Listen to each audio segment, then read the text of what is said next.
Sorry, I don't have a lot of room to work with here. Okay, so this is my second Machiavellian game. However, there was a few things I wanted to say.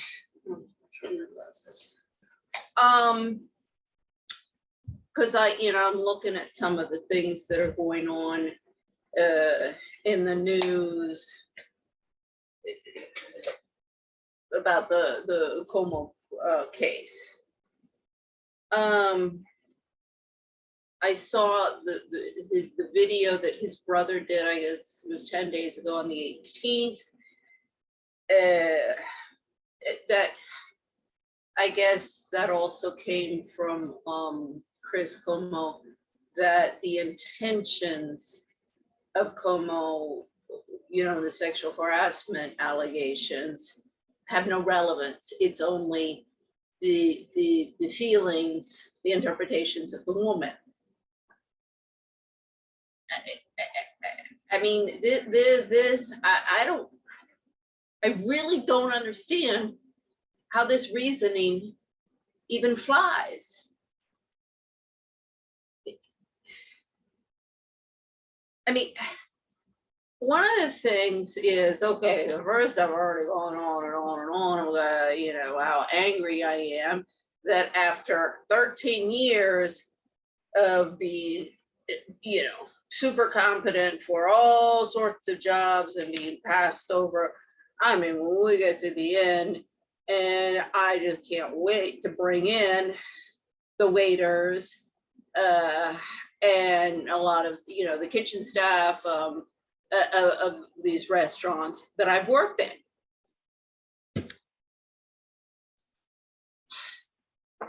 I mean, I know the day that I end up with restaurants in this town, and I mean, okay, I'm not managing every single one of them. I want to get, I don't intend on doing that, but I certainly intend on owning them and running them.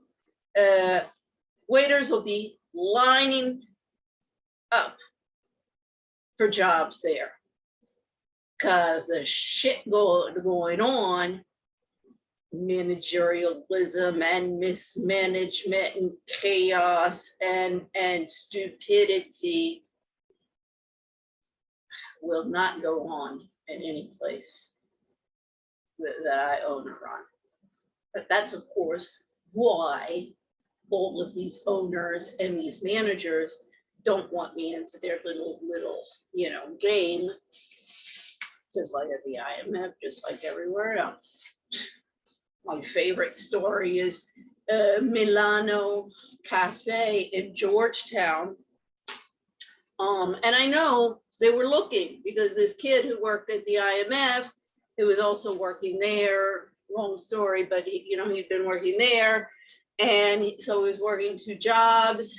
And so he was like, I just can't do this anymore, but they really need somebody for the holidays, Christmas and all of that. Would you be interested? I don't want to insult you. He was a really nice guy, because it is beneath you a hostessing job. I said, no, that's the only thing anybody will give me.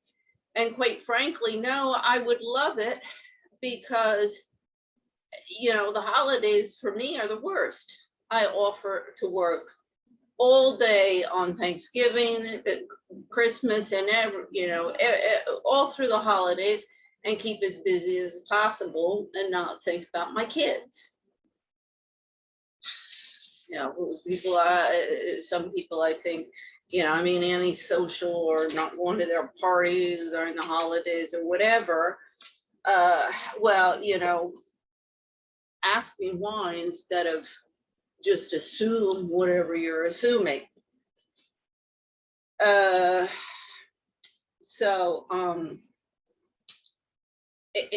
Anyway, the whole thing about, I started on Milano Cafe.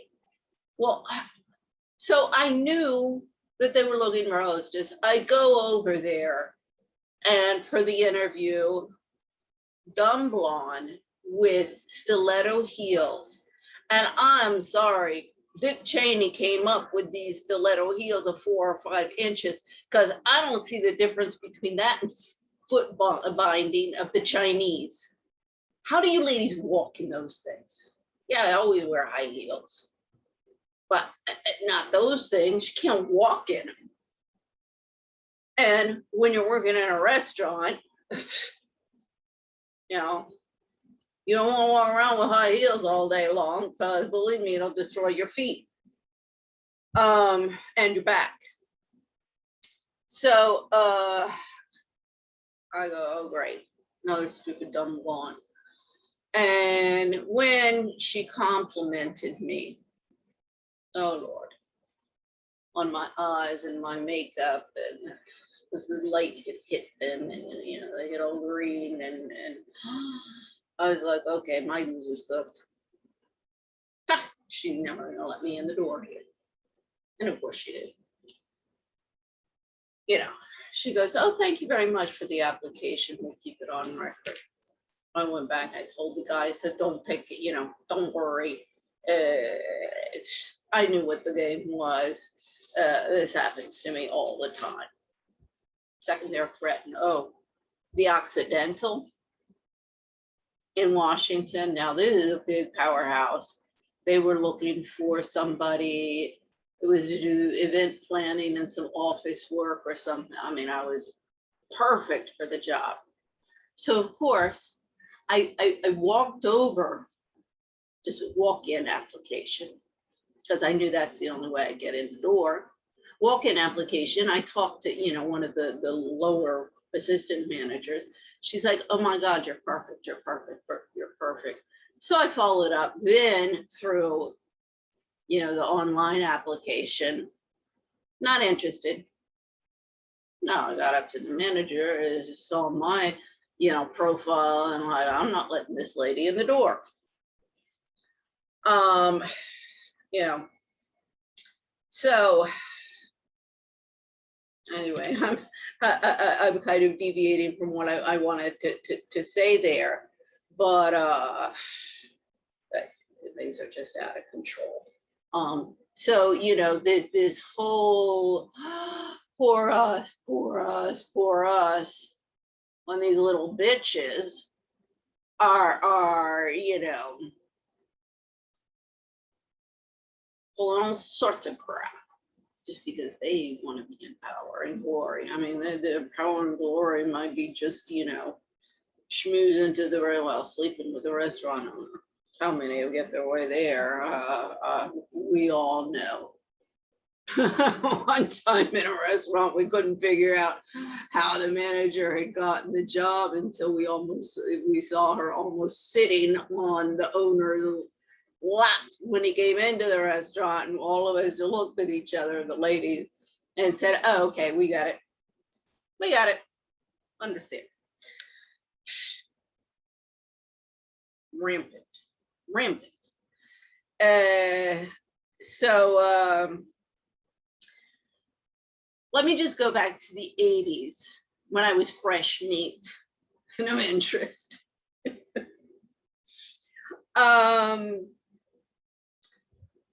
I started working up on Capitol Hill when I was 17 years old as an intern. And I can assure you, well, also I think that Patsy wasn't going to have any of that in her office. I mean, ooh, Lord.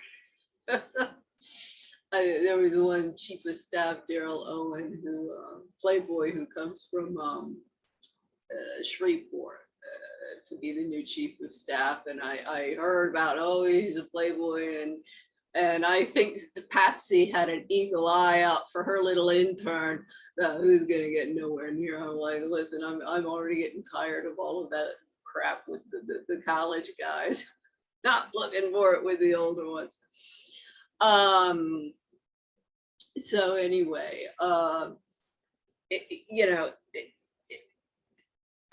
and I worked in restaurants, the restaurants and nightclubs. I mean, you know, the nightclubs, that's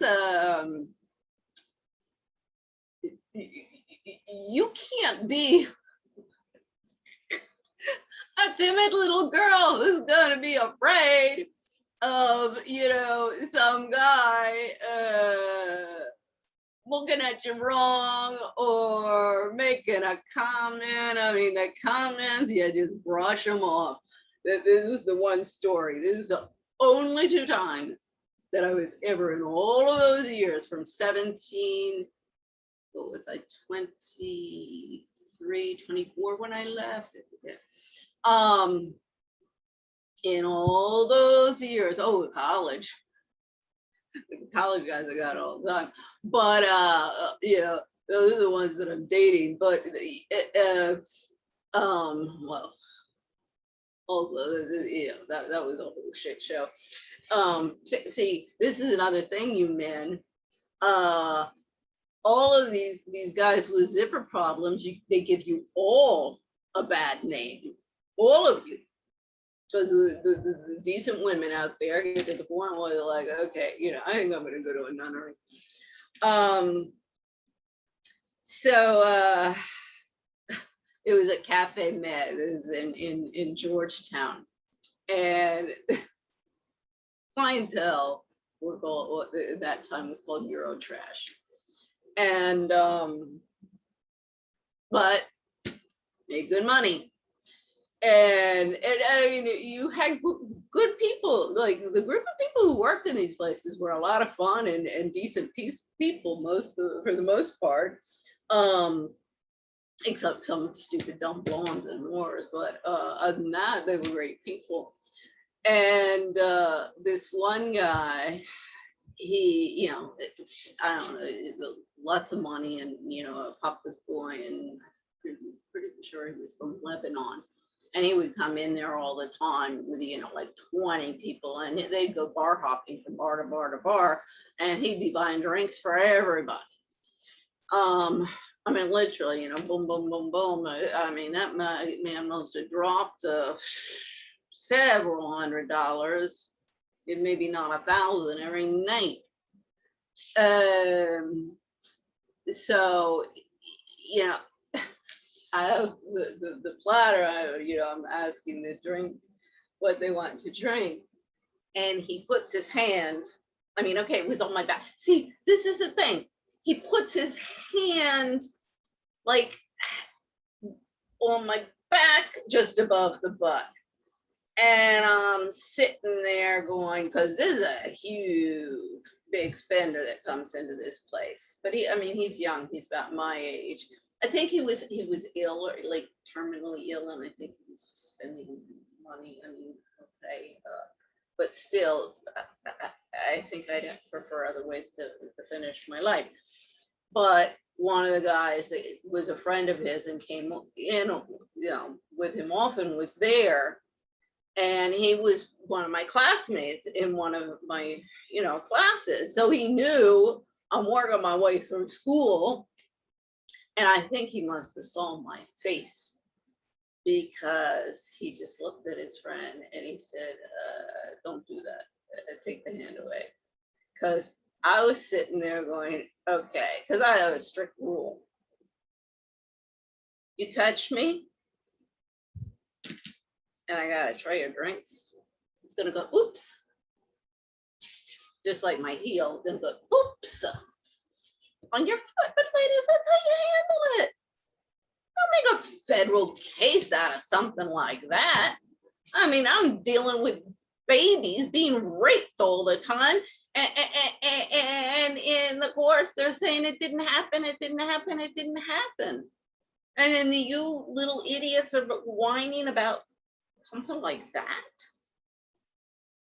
I mean, it really, what are your mothers teaching you during your teenage years? Should be learning about all of this stuff. I mean, I know nothing. Oh my Lord, with my siblings, my sisters, when I was young, I used to say to them, you know what? There's a hell of a lot of babies being born each year around the world.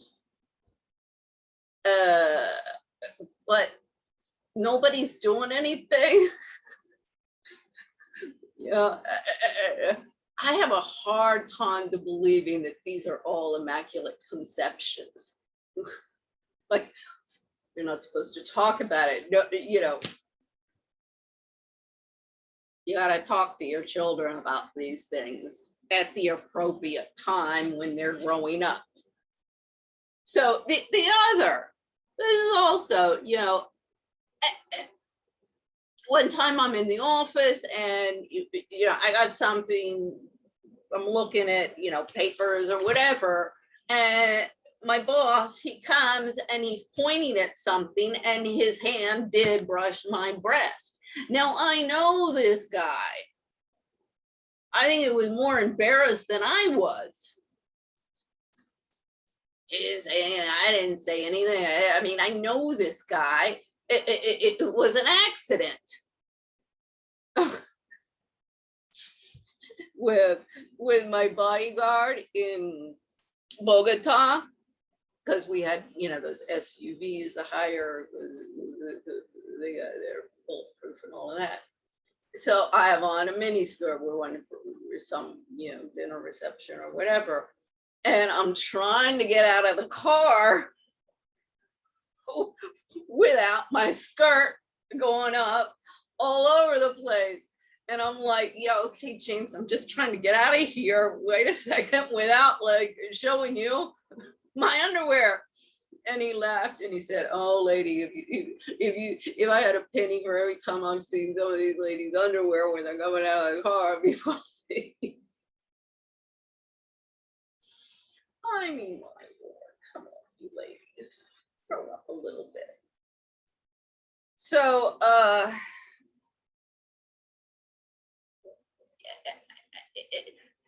as Kumo said, the rules of the game have completely changed, and not for the better. Not for the better for anybody. Oh, for a couple of little ladies who want to play games, and a bunch of pedophiles and men with zipper problems who want couch casting all over the place. Oh, they're sitting pretty and happy. But not everybody else. Okay, I won't get into this much because it does get into the cards quite a bit. You know, Chris Como had better check out my case against CNN, because I first started contacting CNN Madrid back in 2007. When the courts started screwing with me, the consulate was hanging out me out to dry. I'm begging my mother to contact John McCain, well, Mike Helen, and ask John McCain. I mean, if they had simply picked up the phone and called the consulate and said, you better do your job because these people are pulling all sorts of crap, nobody would have done it. This is why the court watch of the consulates in this country is primordial. A little bit, all they do is go to parties and what is it, soft diplomacy. When I saw that, that's what's his name, Burns, now over at the CIA, he's the head of it. His career State Department. I'm like, excuse me, CIA, you got to investigate everybody in the State Department. See how this is, well, I've prepared something I'll show you there. So anyway, Chris Cuomo, y'all should take a real hard look at the company that you work for. That was the first 24/7 news company. And when it was coming out, everybody, oh, it won't work, it won't work. If that's Ted Turner, who then was married to Jane Fonda. Where's Jane Fonda? I saw her when she came to DC up on Capitol Hill. What was this, 2000? It wasn't long before the COVID. I mean, like 6 months or something. I think it was the summer before. She even came into Kalari, and Craig, the manager, because I hadn't been working. She came in, and I came in to work the next day, and he's like, you know who was in here? You know who was in here? Jane Fonda. Like, ha ha ha ha ha, and you didn't get to talk to her. I was like, you idiot. And I said, oh, no, I saw her yesterday because since I wasn't working, I had gone with my banners. I started up on Capitol Hill and I went down, and oh, this must have been, would have been during the annual meetings. What is that, 2019? Because they were, happening. And so I walked down all the way down to Pennsylvania Avenue. I also had to go to Capitol Hill for something. And I saw on the news in the morning before leaving that Jane Fonda was going to be up there. So I passed by where she was going to be. I then had my banners. I gave my card to whoever, one of the people there. And it was funny because they intended this. They got arrested at the end of it because they were allowed, you had to stay on the sidewalk. But if you got on the street, then you were going to be arrested. I mean, they just, like with George Clooney, I mean, these people don't risk anything being arrested. And for one moment, I was like, okay, do I step on the street and get arrested? And I'm like, well, no, because I got my banners and then I'll lose my banners because I'm sure they'll just throw them away. And second, I can't risk an arrest on my record because I'm already having enough problems getting a minimum wage job at anything I can find. With an arrest record on there, oh Lord.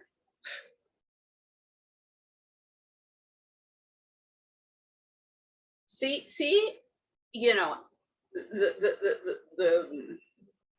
the derivatives of what's going on in terms of people's rights, freedom of speech, and everything. So anyway, okay, and let's see. Yeah, apparently it was the Andrew Cuomo's assistant who decided to change the numbers. It's basically that they all do this. That's another thing. They all do this. Oh, wait, well, we'll just count this certain group and then that'll bring our numbers lower. But this is typical. This is typical. And this is not a decision that some administrative assistant should be making and should be entitled to make. Now, this is my understanding at this point from what I've read. And, it's all also what comes out in the press, at least with the Prince Andrew case, that by that time, there were Epstein books that had come out by journalists that, had a lot more information about the people and the different things. So, I'm getting drips and drabs from the press, which is not reliable, but that was my understanding. Now, this is typical with, the administrative assistants who are playing queens for a day. And this also, there's a pool of these ladies.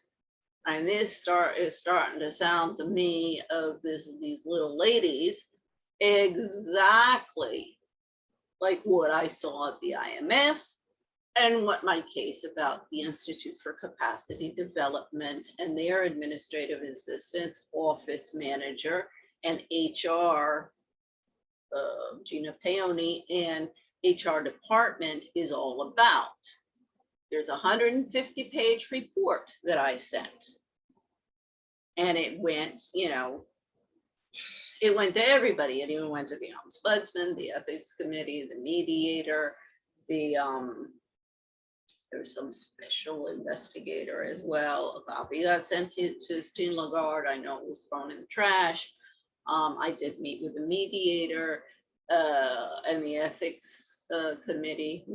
You'll see what happens with them when I get into the cars, what falls on them. So, you know, the investigation process into the bullying and all the game playing is a joke. And it's costing, I mean, I don't want to know how much all of these little idiots over there are being paid to cover up everything going on in their organizations.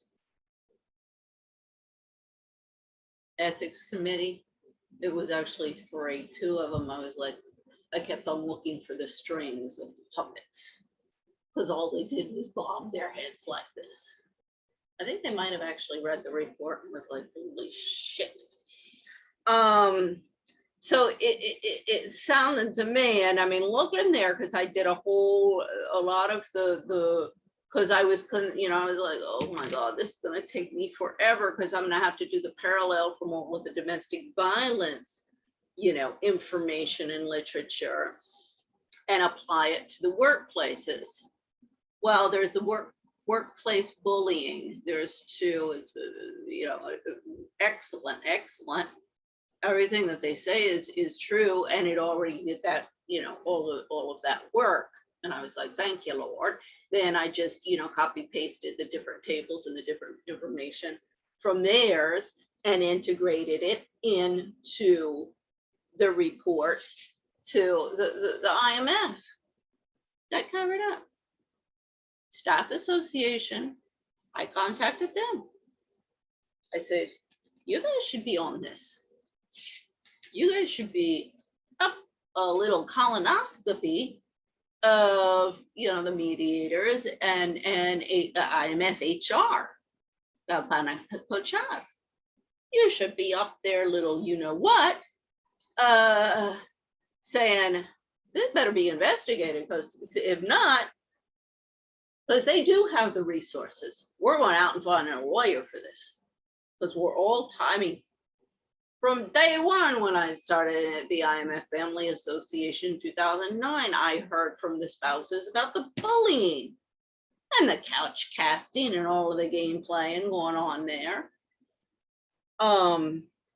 So that's another reason why I am very, very, very, very suspicious of what's going on, and believe, the more I read this, the more I look into it, the more I believe because they wouldn't see, they don't target you unless they want to take you out. And when they want to take you out, it's usually because you're smart, you're competent, or see, take a look what's happening. Christine Lagarde, she was at the IMF. Now she's over at the central bank. And Michael Lewis, on his one-to-one with Christine Lagarde at the annual meetings in 2016. I love this. Here, they're becoming liberal, the civil service organization, while they're ousting me and getting into political suppression and all sorts of crap for that meeting. So they're giving the appearance of being liberal, yet anything that truly, truly threatens them, they're going to shut down. So he gets up on the podium and he even says, he said, I never thought I'd be allowed in this place to speak. He said the story of London School of Economics, when after he got out, his first job interview was at the IMF, and he said, oh, it took about me and 5 minutes for the staunch German who was interviewing me to decide that this was not the place for me, because they don't want any dissent whatsoever. If you don't play the game of the empire builders and the Fourth Reichers, you're out. That's what they did with Joseph Stiglitz, the World Bank chief economist, in 2008. And that's what happened with Dr. Kim, why he left. I would love for journalists to ask him some hard questions. Why did he leave? Was it because of the total chaos and cacophony and the inability to initiate any kind of change? I mean, that's where the evidence, at least for me, points. Go and ask them. I mean, if I ask them, they're not going to answer. Go away, shut up, stupid. So, you know, there's just a lot of, oh, another thing. This is how in Spanish they say, tiene cara, tiene muchísima cara.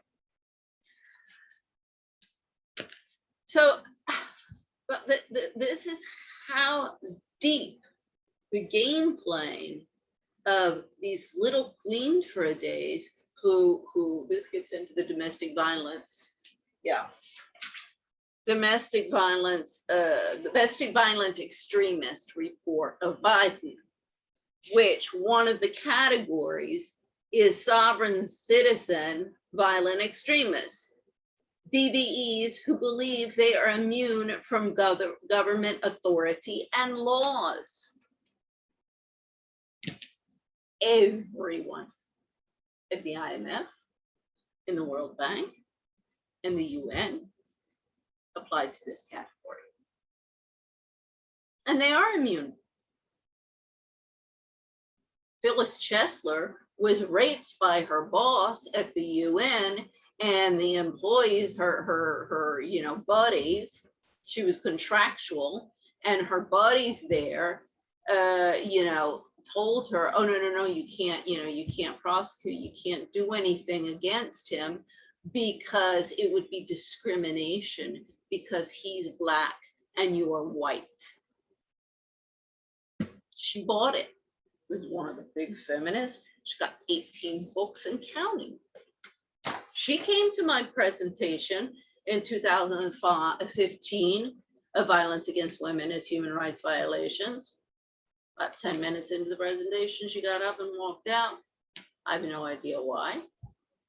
Never talked to me. I went to give my presentation, not to get up on a podium and speak. My God, I was at a seizure with my blood pressure shooting down with the stress of getting up there. I didn't go to amuse myself. I went to talk to, you know, people. Okay, let's get together. I've already been seeing all of these ladies that come into Washington. And then when I give my presentation, I'm like, okay, you guys are just like everybody else. It's just to get together and schmooze and, you know, get on podiums and speak. For me, that is a waste of my time. Yes, I listen to people speak. First off, you know, when they have, but when they're saying the same thing over and over and over and over and over and over and over and over and over again, it gets bloody boring. So believe me, the game playing, you know, in the bureaucratic agencies, this is how bad it is in the IMF. I got a bank account 2013, I think, with Bank Fund. So I was contractual, so I was eligible. Well, from the beginning, I asked these little ladies, I told them, I said, no, I cannot have, do any of this online. I need a hard copy of my bank statements. Never got them, continually requested. I said, I cannot do it. Victims of domestic violence, that's one of rule number one. You do not do online banking because they can hack in, empty your accounts, and then you are royally screwed. And you have no recourse, absolutely none. So that's like, do not do that. Okay, mine is in Spain, I don't think, but better be safe than sorry. And I've explained this to the ladies, I don't know how many times, but I think that's precisely why they didn't send me the hard copies. Ha ha ha ha ha, look what we're doing, the rich white ladies.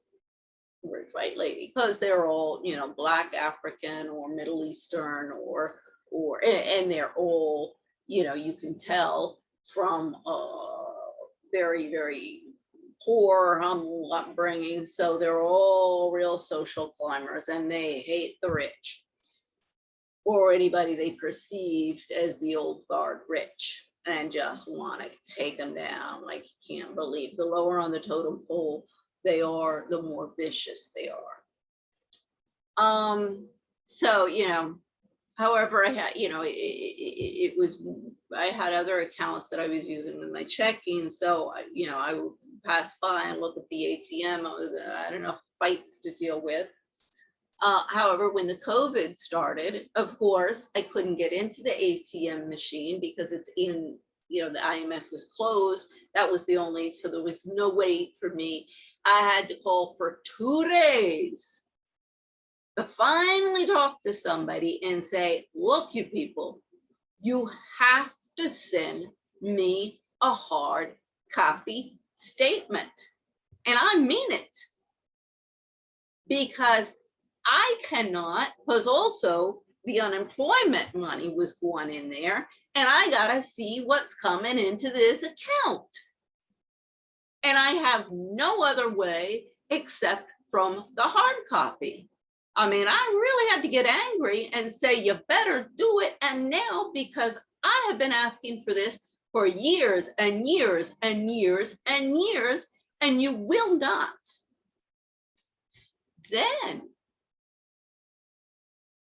twice during this COVID, I mean, finally it's opened up a little bit, and now I can go to the ATM. And also, I can use the card. I can get 7-Eleven. I can, get some cash out without it costing me any fees. Twice, they've disenabled my PIN number just to amuse themselves. Now I know this will be, oh, she's paranoid. That didn't happen. That didn't happen. I had to go down. I went down to the office twice. I said, PIN number's been disenabled, and effectively it had.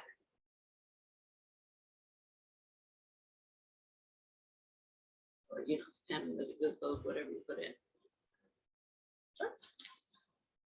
Just waiting for it to happen again. So, and this is the game. Then I have to go all the way down there and get in line and say, I can't, blah, blah, blah, blah, blah. Believe me, I've even seen them laughing, not at the bank fund, but elsewhere. They think this is so amusing.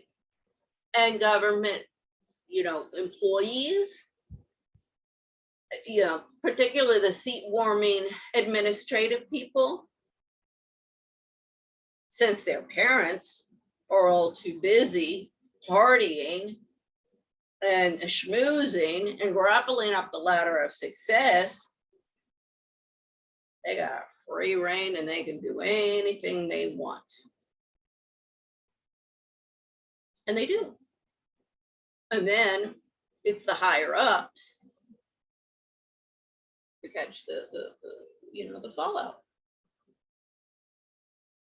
They keep on saying, buddies, it's important who you marry, who you hire, and who you take on as their mistresses. I mean, like, that would be nice if we could all stop with that. I mean, why can't you well, I know, Lord, if people would treat people better within a marriage and stop thinking of it as, I mean, I was literally, considered the stupid one because I considered my marriage a partnership and I hadn't been, okay, yeah, the money.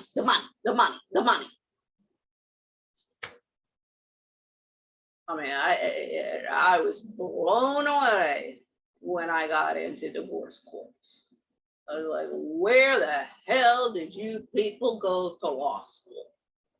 Because I want the names of those law schools and the companies that are employing you, because they all need to be sued up the wazoozie.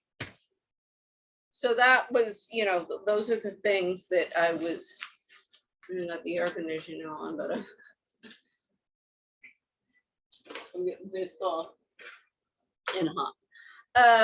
Okay, so, oh, see, this is, because since you can't, I didn't bring out my, the what do you call this, poster thing board that I have, because you couldn't really see it in the presentation. This was one of the things that I had on it. I'll finish this and I'll scan them and I'll put it, but this is exactly what I was talking about. From day one, when I have been in the courts, 3 themes.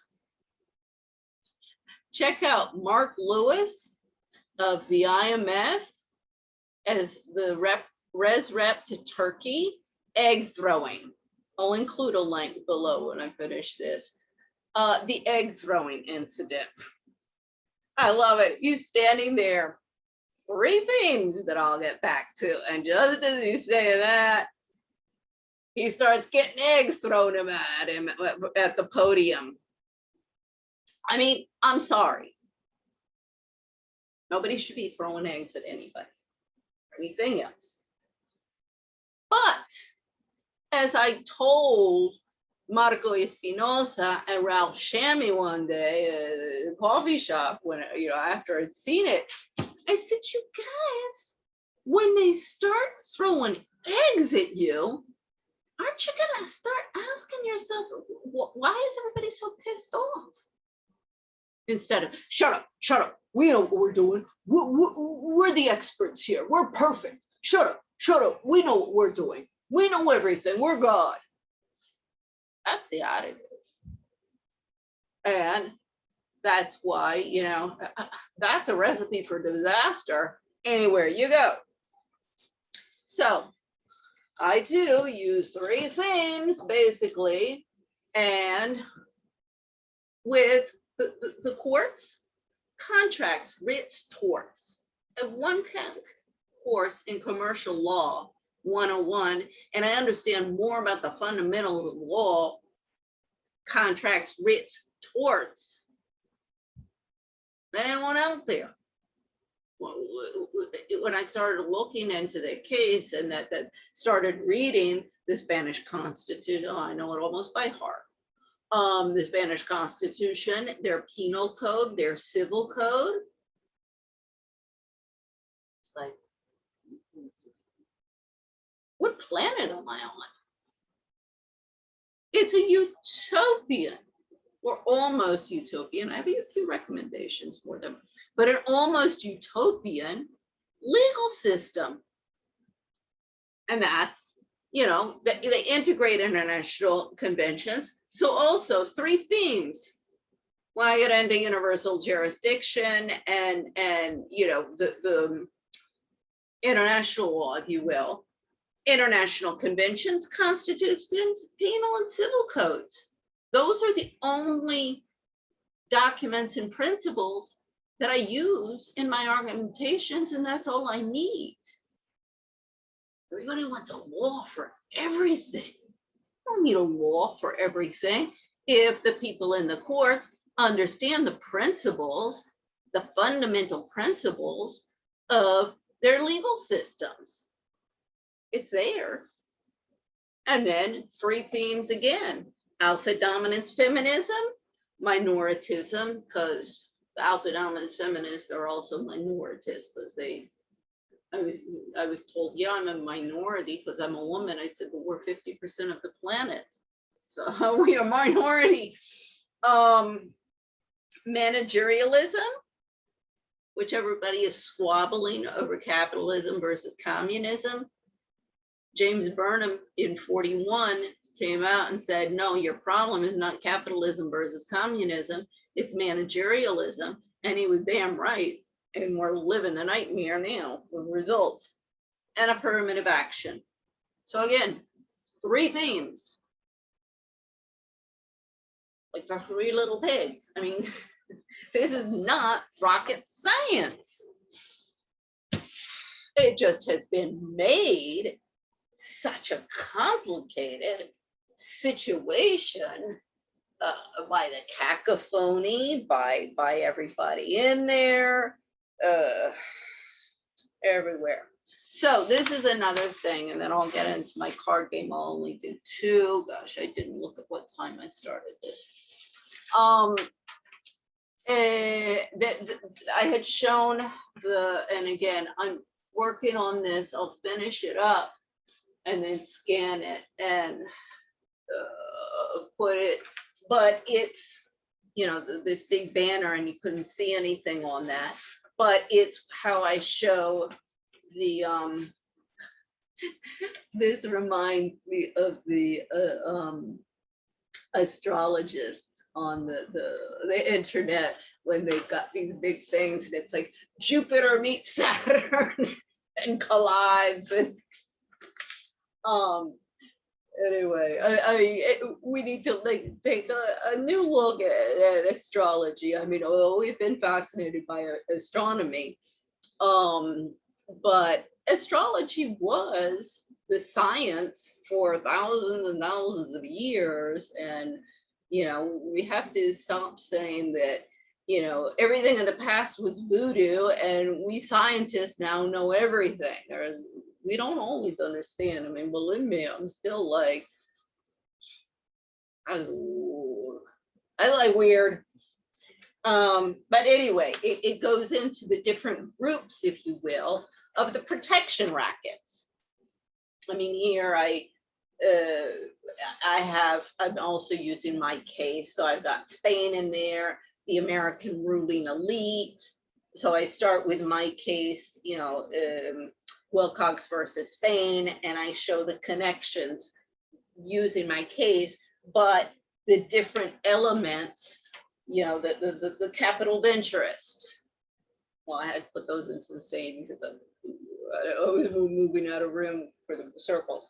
The capital of interest in think tanks, but the capital of interest for global expats. I went through all the capital of interest throughout the United States, Spain, and France, and you'll hear an earful from the cards. This is, you know, how I build all of the cards. These are the players. These are the different organizations. You know, the think tanks. We have, there's 7,500 think tanks globally. Think tanks, just for a bunch of PhDs to sit around and schmooze and espouse hot air. And these, I mean,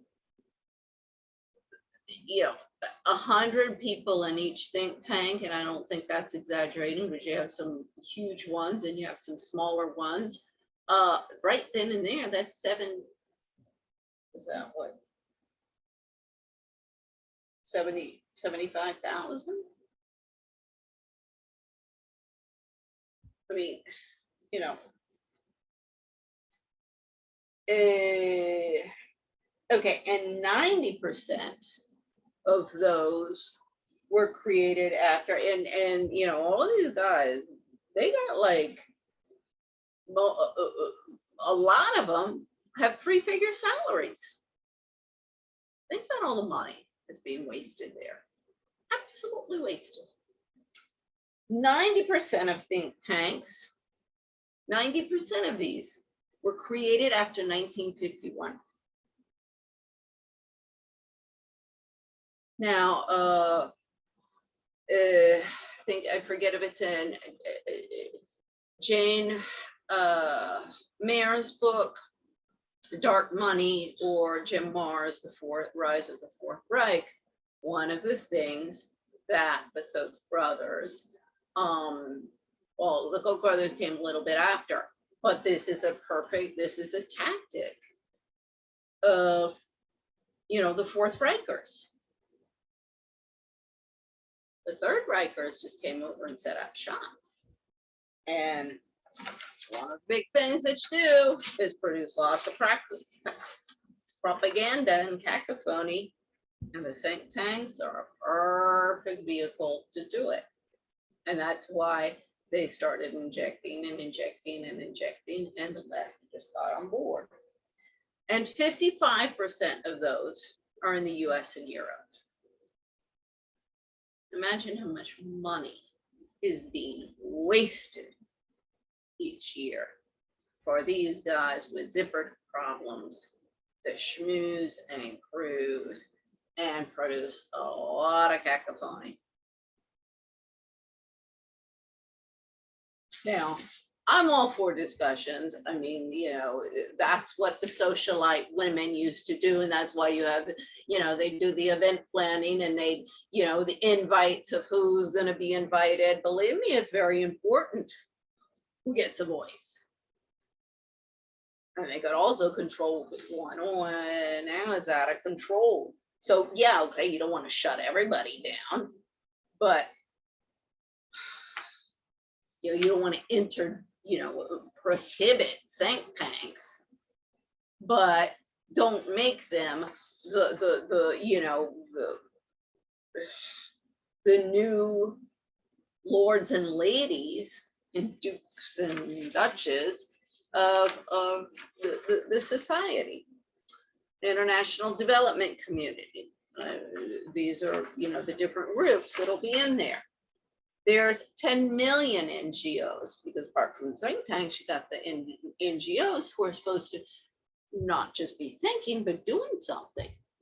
And of course, that's not happening. So you've got 10 million of those globally doing the job of government.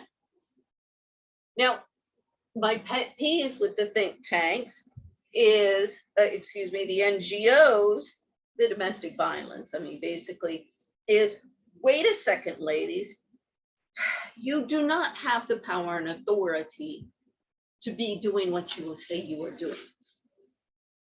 What you can do is go, help these people with these cases and not pretend that you are, once again, these great experts who know everything, and you can't be bothered with the little people because you are too busy schmoozing and cruising and giving speeches for your NGOs. It is some bullshit is the think tanks. Now, if you're going to have an NGO, then you start building cases for people out there and helping them to manage through the judicial process, or you're helping them with housing, whatever your mission is, that, you're actually serving these people who, and if there's enough that has an issue, then you're up on Capitol Hill. There's a whole thing there going on with 501, 505. I'm not sure it's the statute of, because NGOs are not supposed to be lobbyists. That's a whole convoluted situation that needs the re-looking at, because I'm not sure, also these are the little ladies in domestic violence and stuff, who were trying to explain it to me, and I'm like, this is not making very much sense. Can I get somebody who has a brain here, please, to explain this thing to me? Because it just, it's kind of all over the map. And then of course we have the lobbyists up on you know, K Street. Oh yeah, see, this is the thing, they're not an NGO, they're law firms. See the little tricks in the game. Then universities and academia, that's in there. I get it, you know, the American government, the 3 branches of government, the different Alpha-Dominance Feminists. So this is, you know, basically, as I say, I'm going to finish coloring it up and finish that up, get it scanned, and then I'll post it out there. That's what I've been working on between fighting these idiots who live in this.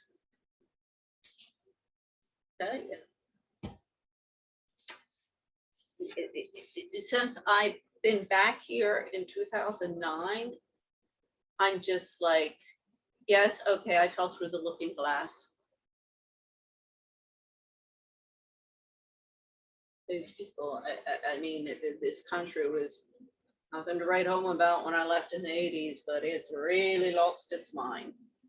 So I'm just going to do 2 cards. I did work a little bit on my bucket, but it's plastic. It didn't come out very well. I've got another bucket I'm working on. There's there's like a kind of owl type of thing that I did, but that was pot of gold with the rainbow. This one as well, it was with these permanent markers, and it's not a very good surface. So anyway, I'm doing something else for my little pot of gold. So, oopsie, these things are too stiff and too different. Okay, so we had some that fell out. Oh no, these are mine. Sorry. We don't want to give my cards. I'll just do 1 pack real quick, because I just need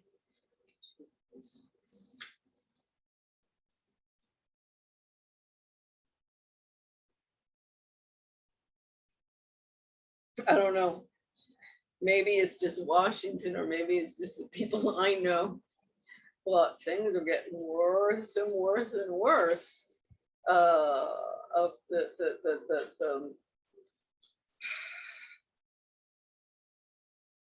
the kettle that's about to explode.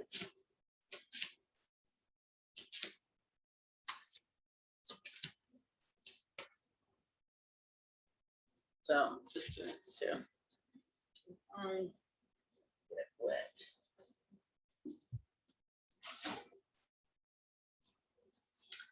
So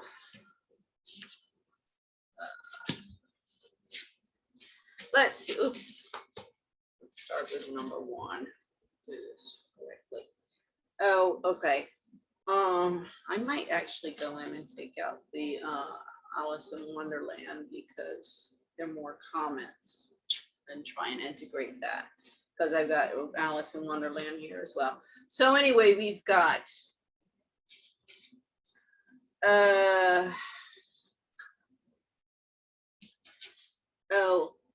Hugh Hewitt, media personality. Okay, he's University of Michigan, Trump loyalist, mystery wife. I couldn't find really much on his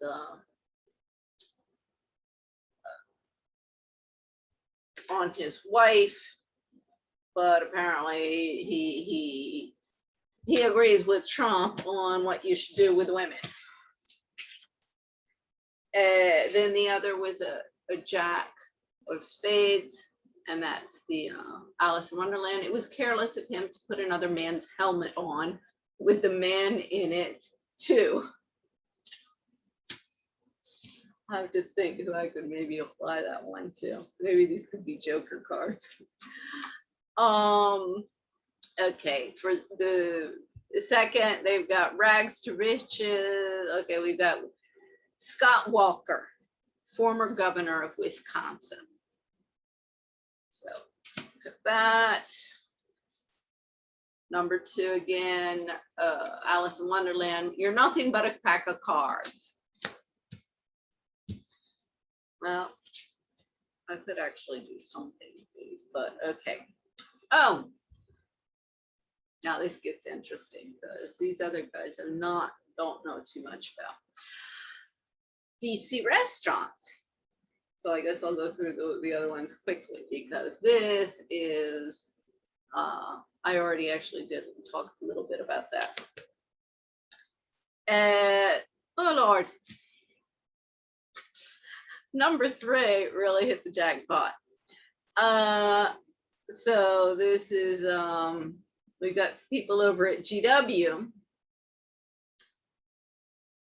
But see, the thing with GW, this isn't one of these Jupiter and Saturn aligning type of moments, because these are also my landlords, 2 of the landlords that I had, who are, oh shit, it's pretty without a paddle.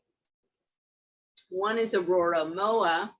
She, that was 2010, that's like 5th and Q and Northwest DC.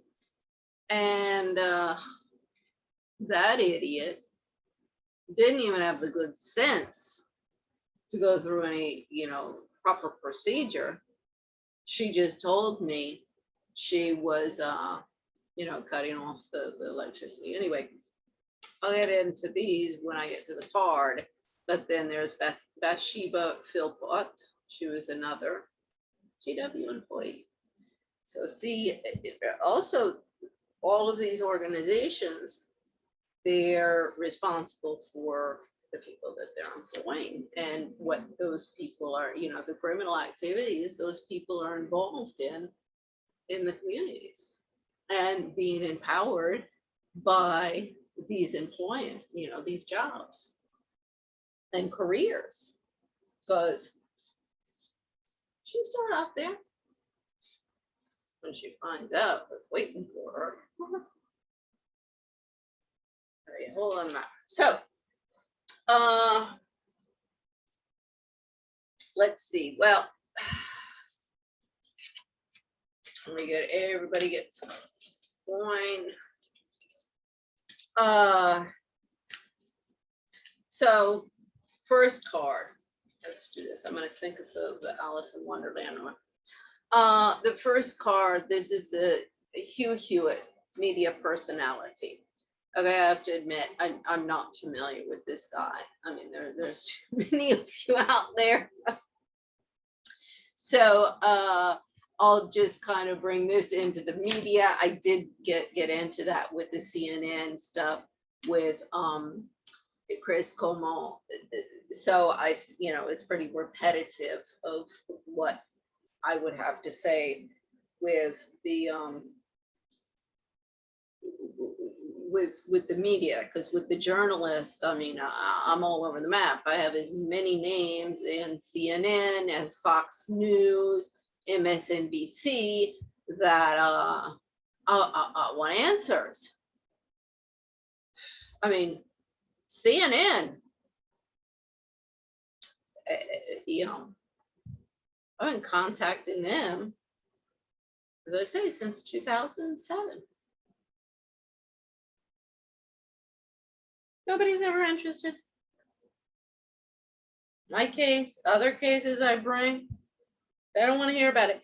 Anything that is unpleasant, anything that doesn't fit the narrative that they want to promote. And that's why you've got the right-wing extremism with Fox News and the left-wing extremism with MSNBC and CNN.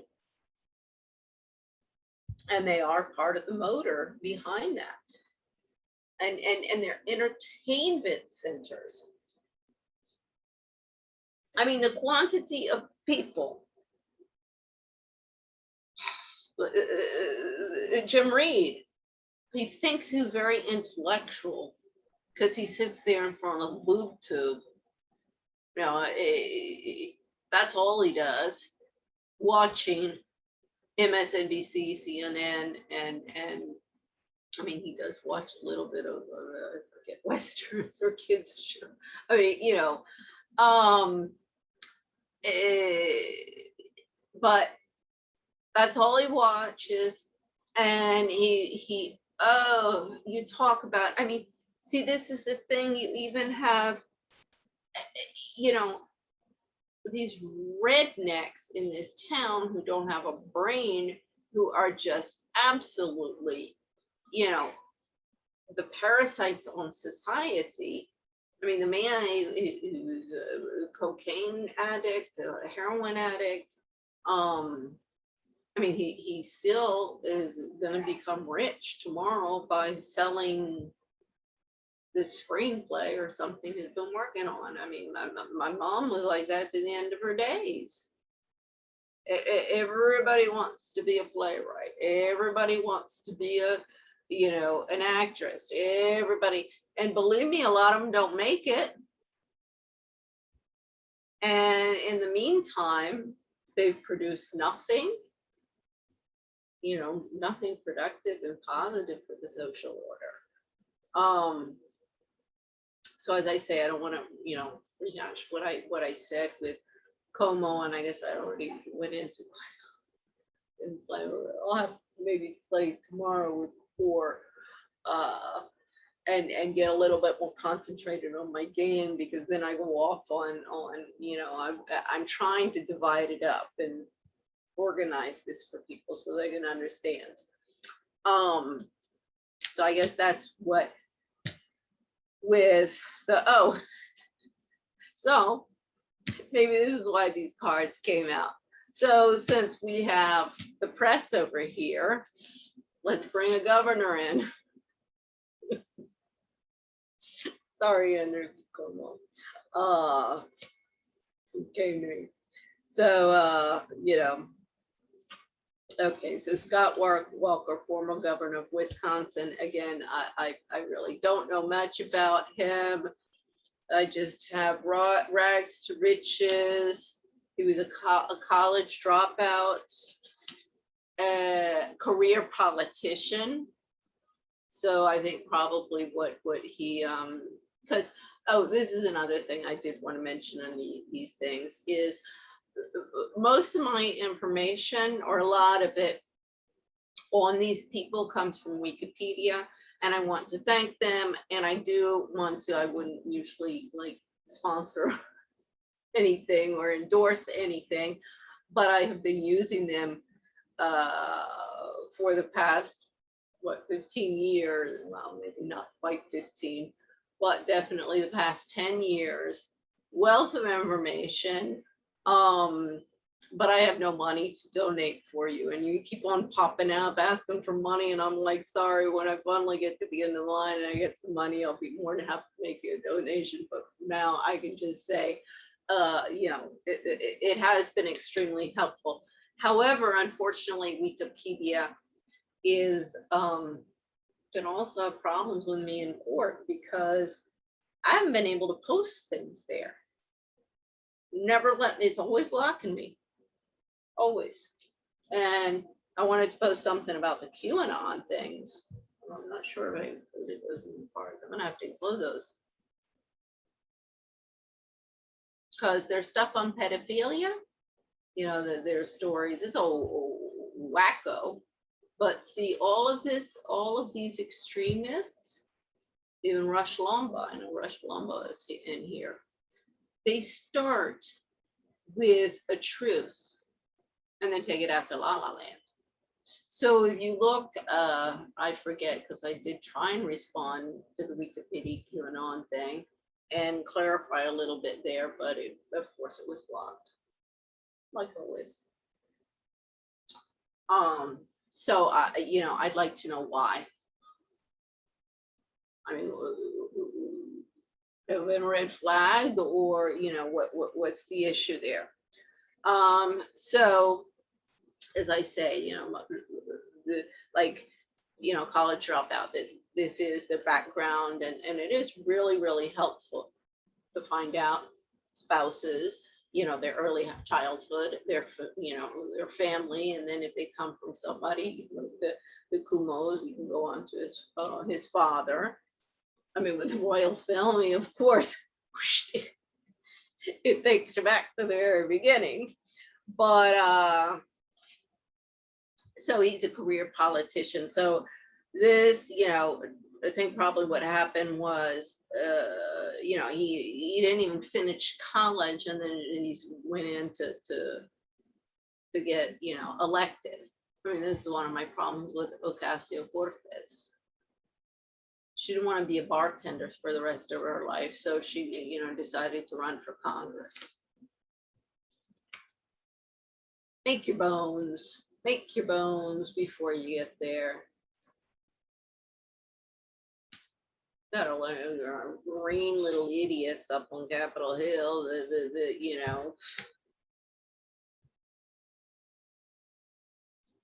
barely out of high school. Oh, and real feminist wife. Yet he's a right-wing extremist. So see, this is another thing. A lot of times when I say feminist, or most people, even I, because before I got involved in this, I mean, when I was young, I was like, these feminists, I don't know what they're all about. They just all seem to hate men. And since I've gotten into the research, I'm like, well, yeah, that was pretty much the situation. Because I was like, sure, I have some issues sometimes with, denigrating remarks and dealing with assholes. But I also have to deal with some women assholes, it comes with the territory. But like, the HR departments didn't have as much power back in the 80s. I always got recommended for another job by some guy in my office. It was always the guys who would come to me and say, I've never seen somebody who worked so hard, yet interested in another job is going to pay you a lot here than here. I'm like, oh yeah, of course. I mean, I tell kids when they get out of, college and start the jobs and work for a bunch of assholes, I'm like, you know what? Just try not to pay any attention to them. You're here to learn. Learn as much as you possibly can, because every job that you have something to learn from. Learn as much as you possibly can. And if it's a dead end after that, you use that knowledge and experience and you look for something else elsewhere.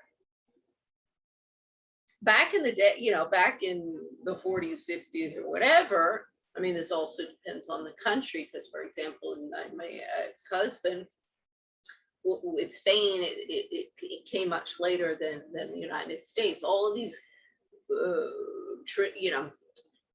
movements and changes, social changes that we've been seeing going on in the United States, I mean, forever. But, let's look back since the 50s, or, in the 1800s, as I say, it goes back. Or even let's go to the narcissism epidemic that started in the 80s, Twang and Campbell. They say this is being exported globally, and my Lord, did I see it. It was like a tsunami that was coming after me. I'm trying to run away. But I leave the States and there's no running away. That's why I'm like, look, you guys, I tried to walk away. My father, there's a story, I won't go into it, that he taught me, when they're throwing rotten tomatoes, you walk away. But he also taught me when it's a bully in the schoolyard. For example, the black man that my grandfather had defended in 1910, the prosecutor was a bully he had known in the schoolyard as a child. And he even said to my grandfather, he said, we're hanging that N-word up dead. And my grandfather was like, no, you're not. So, I mean, he was up against a prosecutor who was going after this man. And he defended him. Saved his life. If anybody, you know, if the NAACP had taken an interest in the argumentation of my grandfather, that's 1910, in Butler, Alabama, Deep South, would see a whole different trajectory since then. You know, the affirmative action. Gotta go. So I got off track with this a little bit. So, you know, that's apparently who Scott Walker is. You know, maybe I'll have to go, I don't know. I'm still working on my cards, and maybe some I have to pull out because maybe some of them aren't relevant. We'll see. You know, as I say, I'm still working on all of this and developing my game. You know, but we have a governor. So let me kind of get into, you know, I'm not going to talk about Governor Cuomo and the case and everything, but let's talk about the job of a governor. You know, basically it's the same as the president, except of course of a state instead of the United States. And that's what, you know, the governors are supposed to be, if you will, working with the president, and the president should be uniting these governors and overseeing and working with them instead of the federal government working against them. I mean, I think what was it, one of the comments that the assistant, that they said that they had fudged the numbers for the nursing home. You know, because they were waiting to find out something, if DOJ was going to come after them or not come after them. Again, I'd like some clarification on that. Why are you all so paranoid and you know, working against each other? This is another, you know, these are issues I haven't, you know, explored, but they're questions that are coming up in you know, kind of everywhere I go. Either you're colluding and covering up just incredible crap, or you're attacking each other. I mean, I forget if it's my LinkedIn profile. It might be my LinkedIn profile. I've got John Dickinson and something, you know, the central government should be like the moon with the planets circling around and everything moving harmoniously. You guys go, the universe going wild.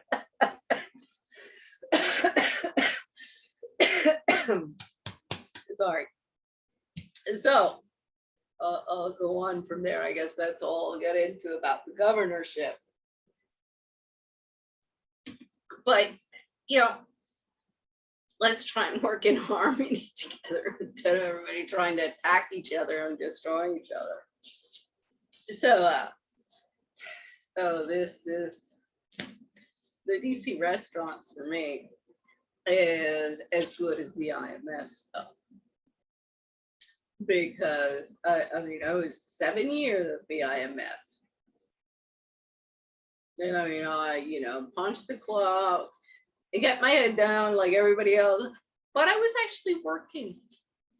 I was actually studying everything that everybody, all of these big wigs, if they weren't spending so much of their time schmoozing and cruising and grappling up the ladder of success and concentrating on their career and couch casting and all of that, then maybe they would, you know, they wouldn't be taken for a ride and the people wouldn't be taken for a ride. So exact same problems in terms of management, in terms of you know, administrative functions, in terms of managerial functions. In lowly restaurants, as important I am for the only employ the important people of the world, and just like got the world going, can we do that? I mean, this pretentious intellectual stuff.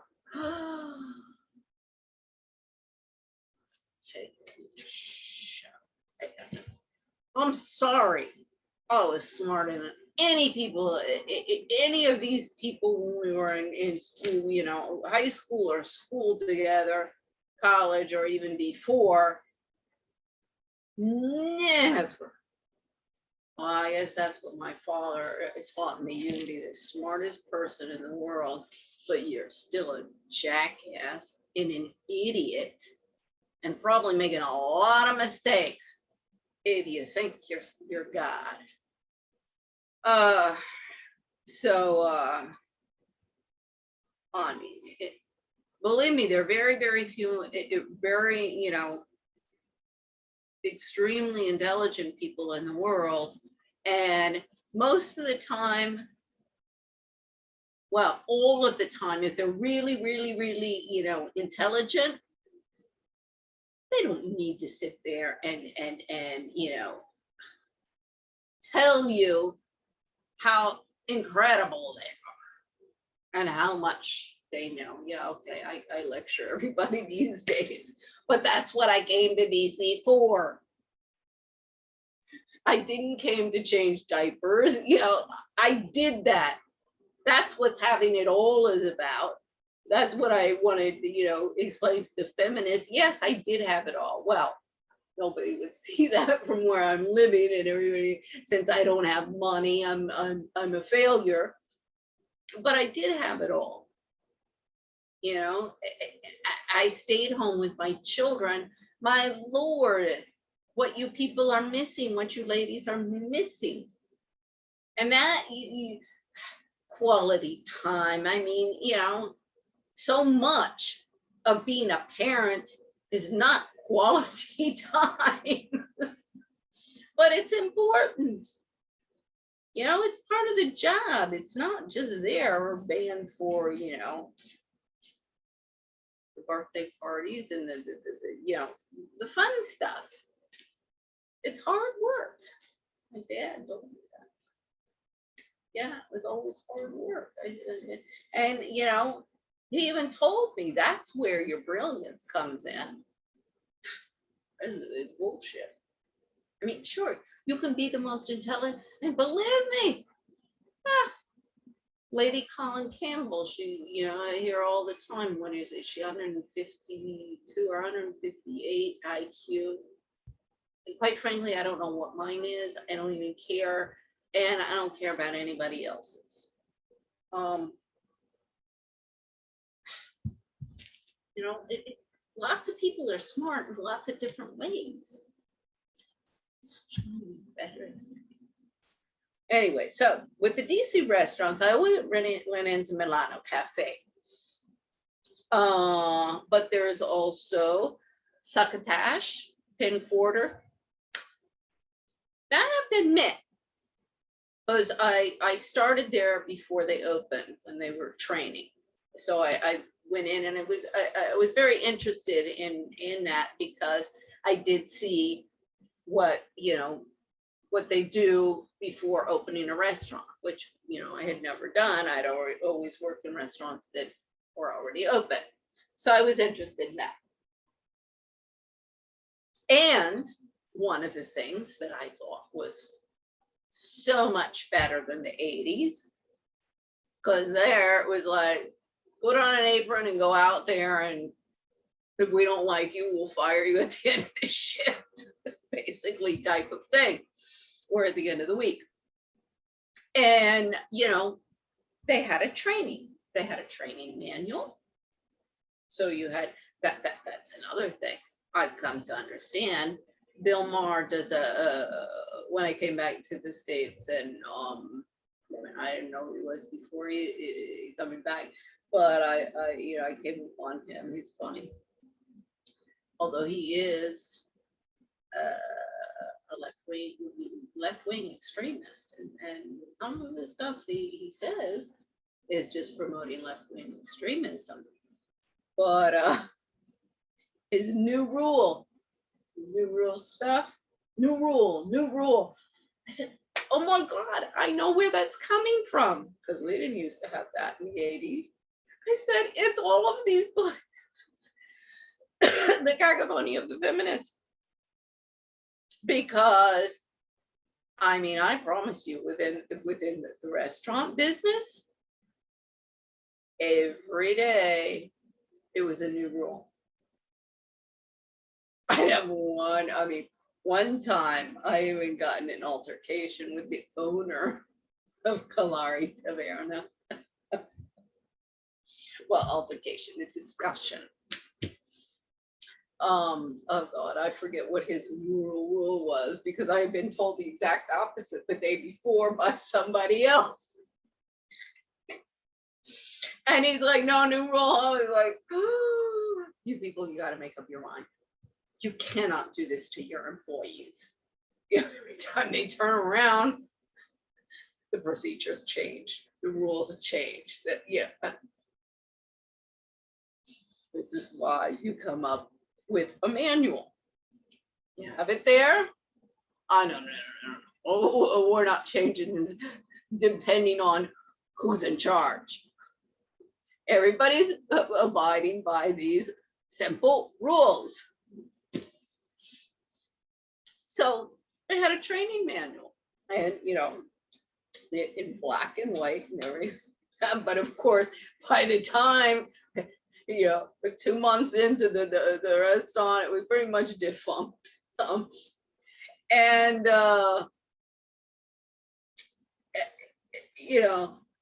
So there. And then in the first meeting, or with, I guess we've all passed the hiring process, and these are the people who have been hired. In the first meeting, Victoria Gredia, who's going to be the general manager, the owner, Jason, he first, does his spiel. And then she gets up and she says, and nobody here would be screamed at. I'm sitting there going, oh God. See, this is again where Como said, I didn't realize to what extent the rules of the game had been changed. And I'm sitting there going, oh Lord, shouldn't that be a given? But these days, particularly in the restaurant business, it's not. And the celebrity chefs and all these guys on TV with their screaming and bullying and these reality, I can't stand any of that stuff. It's just promoting labor rights violations and abusive, norms and customs within these restaurants. And the Anthony Bourdain, I did like his, in fact, I had the same idea, and I have the same idea. And when that thing came out, I was like, oh yeah, this is the same idea. It's a different twist. It's with the expat wives and stuff, but it's more, the street food and the none of this fancy, celebrity and fusion. And I'm tired of that. the best food is just the simple, you know, fresh quality products and local products, and you know, the traditional cuisine. I mean, variety. Yeah, I do fusion cooking all the time when I'm getting in my refrigerator, pulling everything out to use up and invent. But you know, that's not my like what I'm gonna pull out and make a recipe out of. So, well, which is also Edward Lee, Korean, is I believe from Brooklyn. Another, I'm tired of you celebrity chefs who, I mean, excuse me, Edward Lee, do you know, you're so up in your little la la land and impressed with all your celebrity stuff, you don't realize everything that's going on in that restaurant, and you're going to be responsible because you're one of the owners. Just like the what's his name, Michael.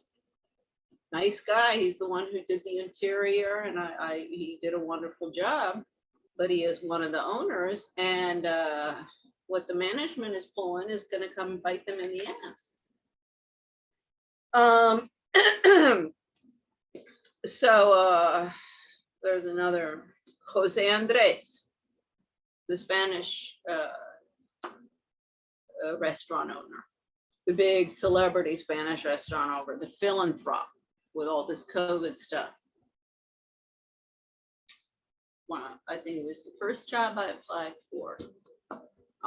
You know, they got an interview for when I got back to DC in 2009 in his restaurant, Zaitinha. Again, hostess, office, and it, you know, perfect. First interview went great. Like, I got it in the bag.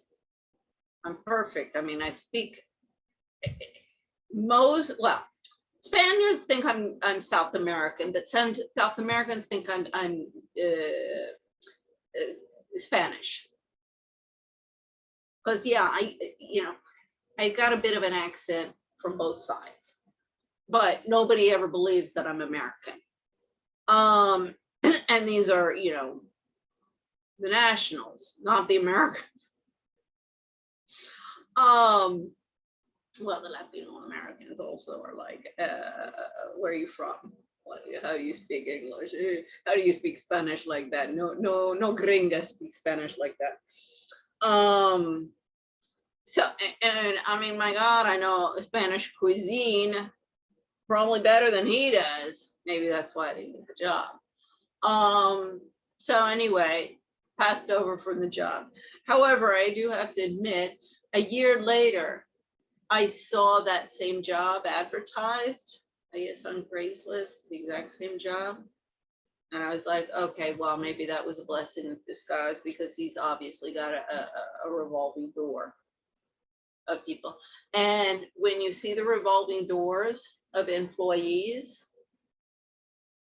you better start asking yourself a question, you know, what's going on here? And all of you people have to understand, this costs you money, lots of money. You've got your search process, you know, the whole hiring process. Going through interviews that I kept on, you know, trying to explain them in Kalari. Well, if you would stop with the crap. And, you know, everybody walking out and leaving, and you know, you can't keep anybody in here. I only do it because I'm on ground zero of lobby bill, and I want to, you know, schmooze and cruise. I got more access, they call it access as well, to the big wigs as the hostess. Also, I control who sits where. I mean, okay, but there are certain that, you know, my favorite story is Ronald Abramson. Now, anybody on K Street knows table 76 in Kalari is Ronald Abramson's table. And some man came in one time, and a couple of guys, and he said, "Hi, I'm Ron." I mean, it was about 1 o'clock. It was the end of the rush. And he comes in, he says, "Hi, I'm Ronald Abramson. Can my table?" And I look at him and I just crack up. And I said, "Oh my God, you really do look like him." I said, "Come on, you're in luck. We got the table free. I'll give it to you just for that one." So, but also I get my little five spiel with all of these big wigs who come in. I'm actually, for what I'm doing, it's a better job. I mean, okay, the money is killing me, but in terms of what I'm doing, except when they took away my computer like everybody else does, because they don't like me working. I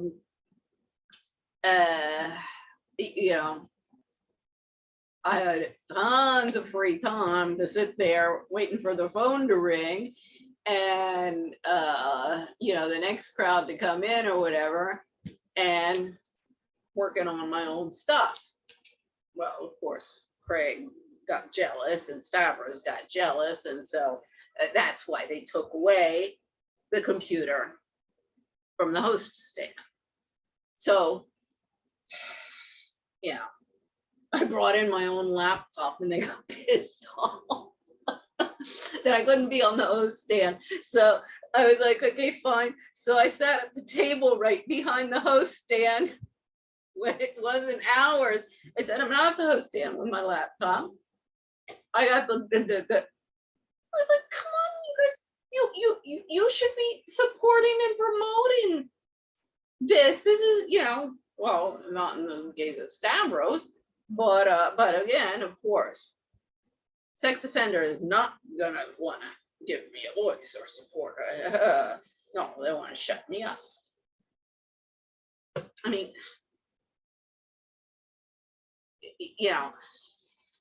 the only manager still there is the registered sex offender. Explain that one to me. And this is K Street, where all of the big wig law firms are, and all of labor rights violations going on literally down underneath them. Don't give a shit. No. They're super busy making money.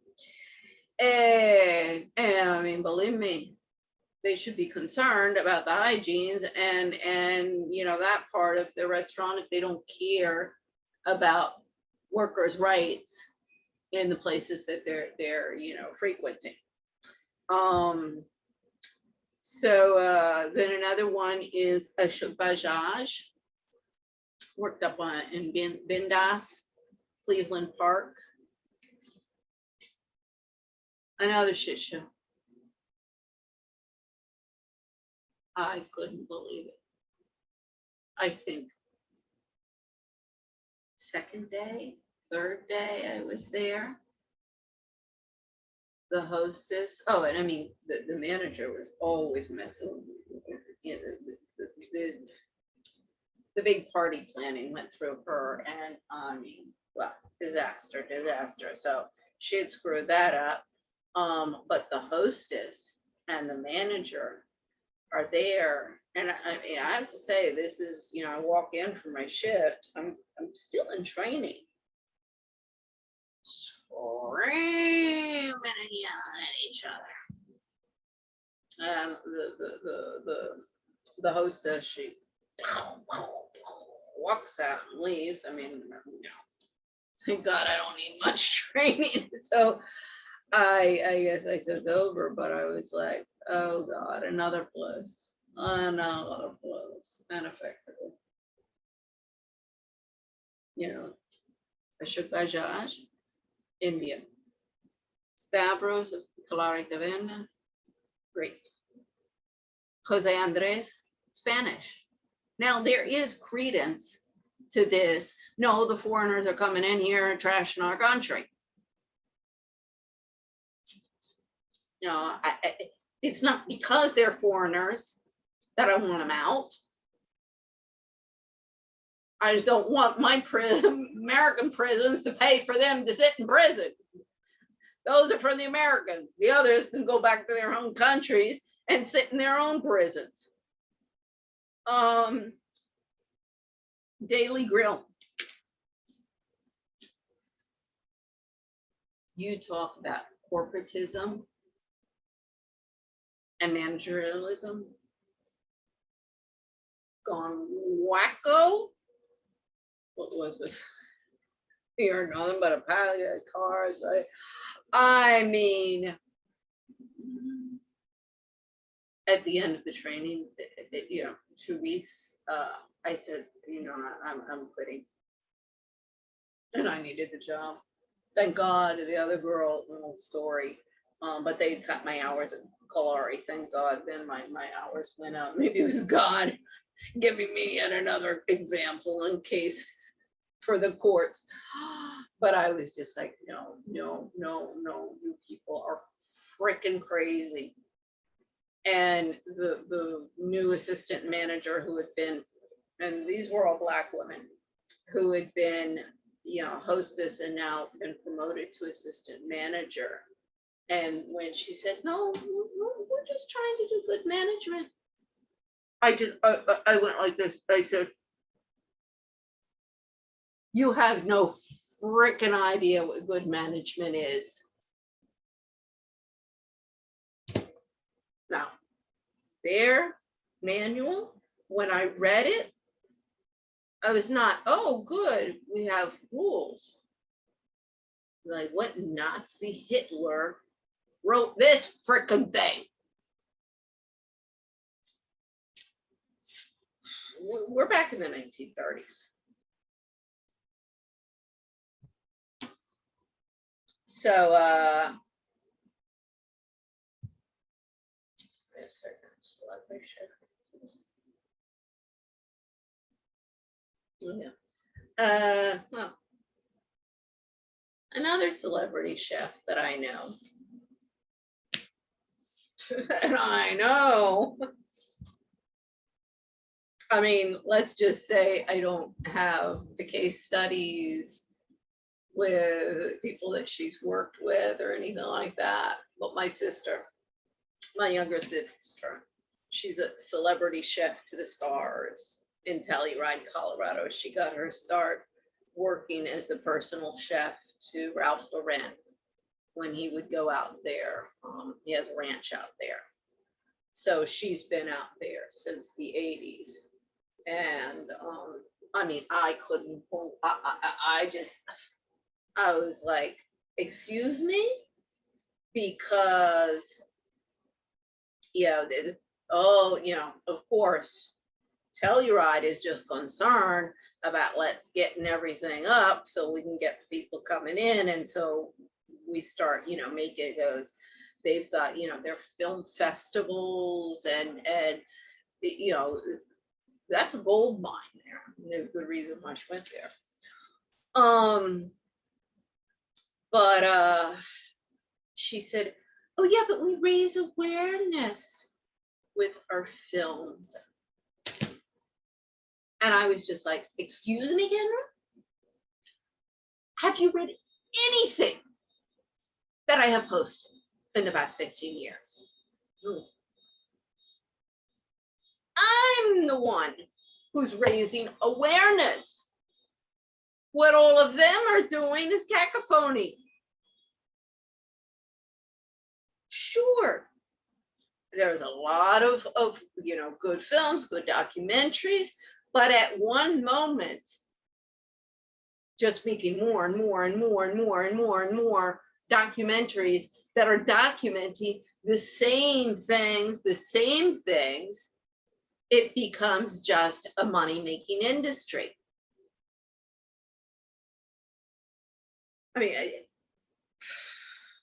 don't even get it. What? She's always telling me about the great contacts that she has with CNN.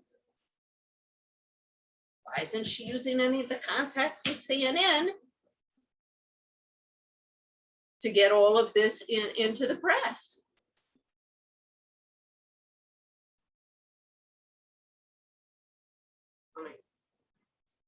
I can speculate, I can have my hypotheses.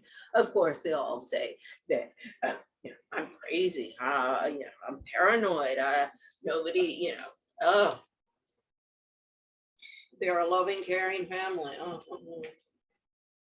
I mean, that was one of the things that attracted me to the Spanish, family, or you got the cousins, you got everybody, and it is this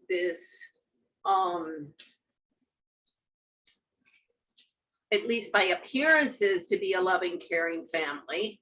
But when I got into this school, I realized, oh Lord, this is Stockholm syndrome just as much. In my case, in the United States, or I want to say United States, because this is also the Northern European model you see, social model that you see with the family, independence, because you better learn how to take care of yourself, because nobody around you is going to do it.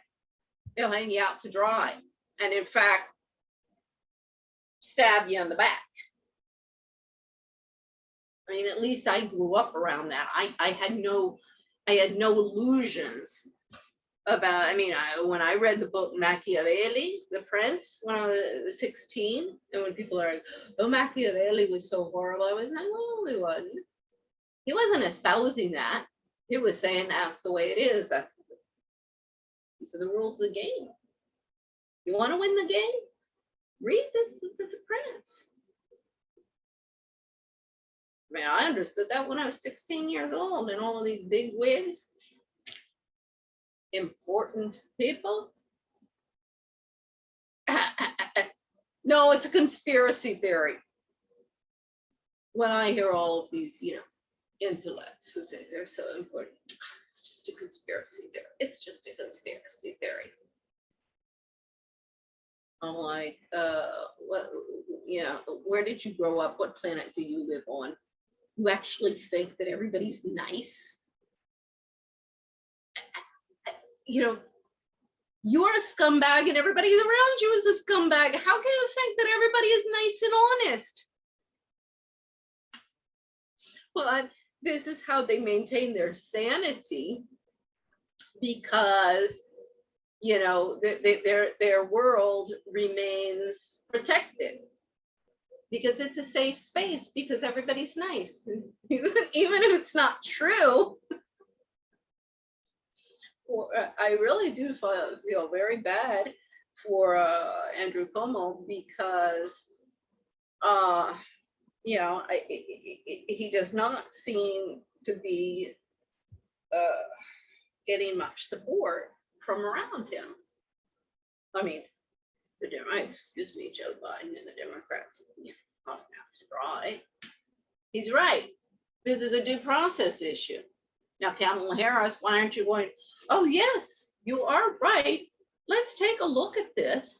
And, oh, yes, we do have a problem with due process in this country and a total breakdown in the rule of law.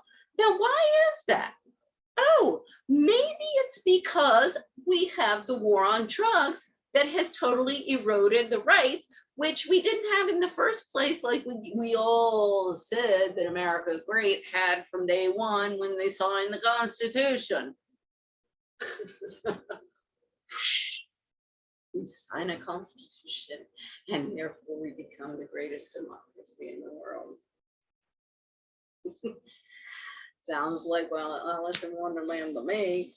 Okay, so my card on this, and I'm gonna wrap it up because it's getting a little late.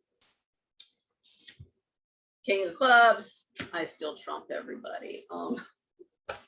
So again, oh, and I'm working on I'm keeping tally of how much I got and how much they have. So here we go.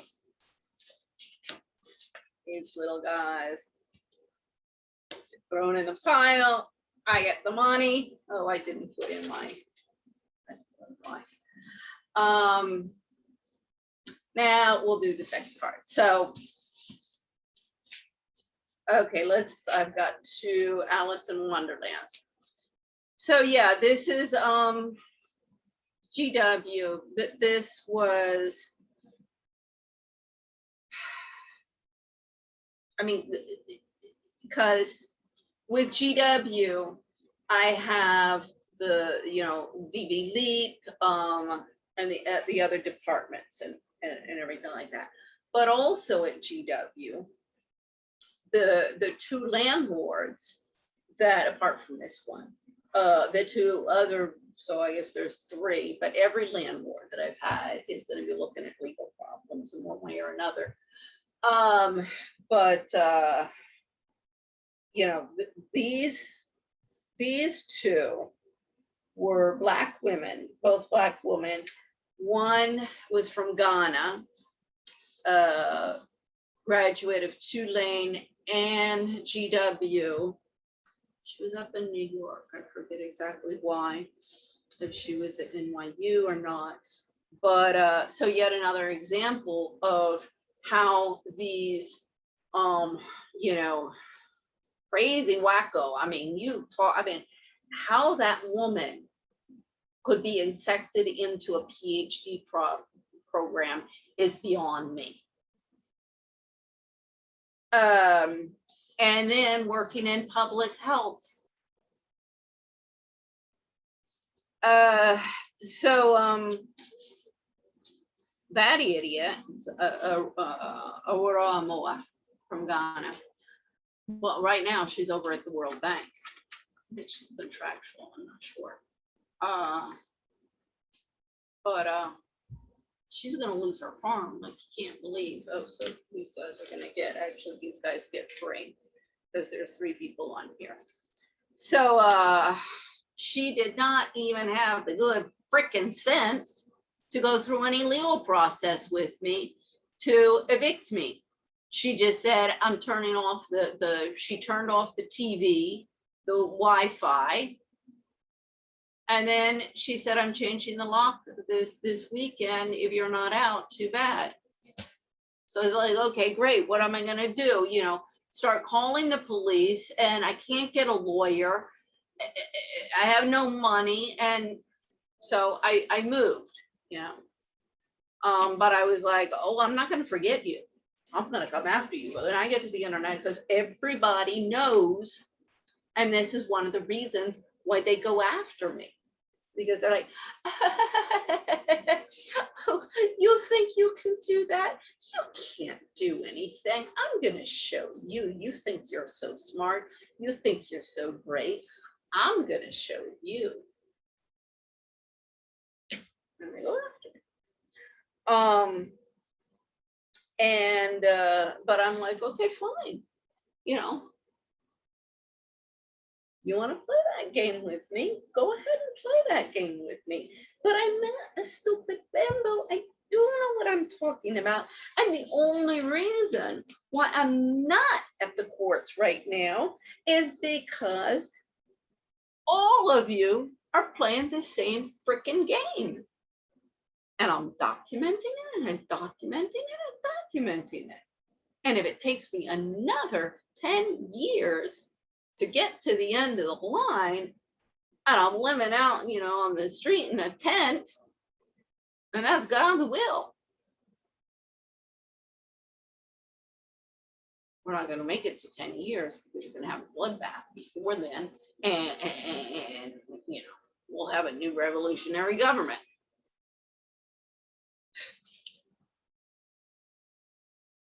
It is what it is. You want to tell that to your children and their mothers when the raping and pillaging starts? That's the price we got to pay. Too bad. Just put up with it. The victims had to for all of these years that you've been covering up for. So, you know. I mean, that's what you've been telling me for the past 15 years. It is what it is. It's just collateral damage. There are pawns. Oh, so what happened with the altercation in that place? This is being Fifth and Q, was that they had done some construction work. You know, these row houses, so it's got the same wall to the next house. They'd done construction work on the house right next door. So it had damaged, it was a crack. You know, as I say, I've done enough construction work and reforming and everything to be like, oh gosh, this is, you know, this is a serious thing that is going to fall down or not. So there was a crack, and, you know, an obvious crack there. And I noticed it and I was like, oh shit. So I notify the owner, the landlord, who's in New Orleans at Tulane at that time. And I email her and I say, okay, guess what's happened? And I mean, anytime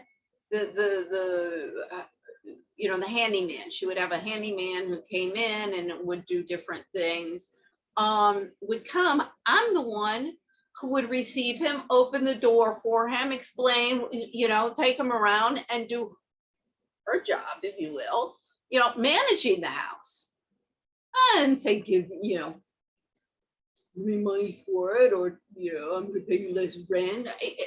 I just did it.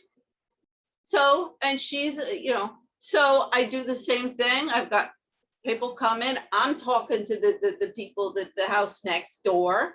I'm taking care of all of this for this woman. And, you know, so I explained to the people next door, I said, no, this was not here before. This is damage from you, but the insurance should cover it. And, you know, that's part of what can happen when you're doing reforms. So the perico, the expert guy, comes. He's from the insurance, and I explained to him exactly. Well, by this time, she's come up from New Orleans, and she tells me that, like, there was on the back of the house, there were all of these other, you know, cracks and different things in the house that all of a sudden she's saying was damaged from next door. I said, no, it wasn't. That was here before. That's insurance fraud. You can't do that. That's legitimate. They damaged the wall, but all of this stuff, it's not even anywhere near the wall. So she wanted me to lie to the insurance, you know, agency and officials, and on her report, and say that these things had all been done by them. And I said, no, I'm not going to do that. I mean, also, that's illegal. And I got to keep my, you know, one of the things that my Commerce 101 law professor taught us, you ever get into a legal fight, you don't do anything illegal yourself. Because if you do, at the end of the line, it'll bite you in the ass. So I walked a straight line the entire time. I don't mess around. I don't fudge anything, you know, so that when I get to the end, I can't have anything bite me on the ass. I mean, we got into this whole stuff and the witch hunt against me. Believe me, that's why I know when a witch hunt is coming, with my lawyers in Spain and defrauding me and you know, thinking that they'll destroy me and shut me up. Because see, one of the problems is, you know, most of the people, they don't have, you know, they're not going to come out in public, and they're not going to put themselves out there because they have skeletons in their closet and they have something to hide. I told the lawyers, I told you know, in my neighborhood, because there's some people going to be in problems with that. Or the letters that they signed about me, total perjury, total perjury. I mean, I couldn't believe the lies. And of course, I have no defense because my lawyer, you know, were more than happy to bury me. And I mean, all of them, you know, at the farm. You guys want to do that so that they'll destroy me and take my children and take my home and make me flee the country. And for 15 years, I've lost of my life. Give me your house and you can go and sit for 15 years in prison, thinking, you know, think what I've been through.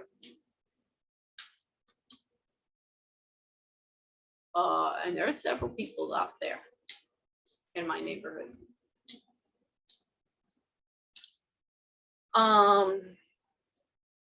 It is what it is. You want to play the game? Don't do the crime if you can't do the time. So, you know, I'm like, are you people kidding me? You're always complaining about how nice, I'm too nice to people, I'm too, you know, always helping, but I'm like, but you can pull out on me, really?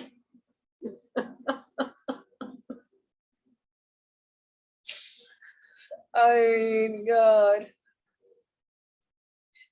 The worst things that I've ever done, and believe me, they were in my adolescence and you know, teenage years, and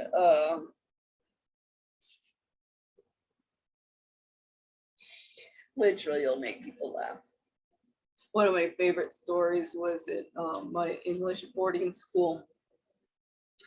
And, you know, I had been there for a few months, and the headmistress, and this is, you know, at lunch, and, you know, there it's very formal, and everybody, that's the one meal where all of the different forms eat. You have the teachers there at the, you know, assigned to each table. This, you have to be on your best manners. You can't hide the gross food as easily away from them. Believe me, many napkins got a lot of food stuck in there. And the headmistress is always there, and she presides. And then at the end, you all, because there was 3 dining rooms, and you would all come into that one dining room, and, you know, she would have you know, anything she would have to say, announcements or whatever. And she said, yeah, and I'd like to see Quenby Wilcox in my office after lunch. Not what did I do, what did I get called for? Now, you know, in those days, let's see, the worst thing I did, we would go, when I first got there and the girls asked me if I fagged, I was like, what? I said, do you smoke a cigarette? And I was like, oh. And of course, by that time, you know, you'd smoke a cigarette, one between the 5 of you or something, and to be cool. And see, that's a lot of this is just about being cool. And so I was like, so, you know, we go off and, you know, behind these bushes and trees and everything, and we'd also go off campus to go blueberry picking, because the border of the campus was right near a golf course. So technically the blueberry patch was off campus, so we technically weren't supposed to go. It was just a couple of feet off. So that was another infraction that we got involved in. I think we did actually go once, you know, I forget, there wasn't classes that day or something like that. And so a friend of mine, she said, let's go and get that train and go over to my brother's school. And so we did, and we got back. I mean, you know, I mean, by that time I'm taking trains all the time by myself. you know, or metro in London, so it's not like something that I didn't do all the time anyway. But you know, effectively, you're not supposed to do that without signing out and signing in for obvious reasons. So you know, that's the worst you guys can pull out on. Oh, and my favorite was my ex-husband. My divorce. See, during my divorce, the decision, I mean, this is what it basically declares. My divorce declares that I have been a drug addict since the time I was 12 years old, and I went to a reform school because I was a problem child and a drug addict. So I was like, I went to exclusive boarding school. And what do? Oh, no. They just want to turn it around. And I was like, the drug addict, I don't know where you're coming from with that. Well, I actually do know where that comes from. Because it was I think it was shortly before we left Tucson. So I think I might have, 13, 14, I think. I just turned 14. And there was a group of people in my class and some friends, and one of them pulls out a joint. And I'm like, I mean, I think maybe I had a few puffs of cigarettes or something like that. I mean, well, and I was like, ugh. But it was cool.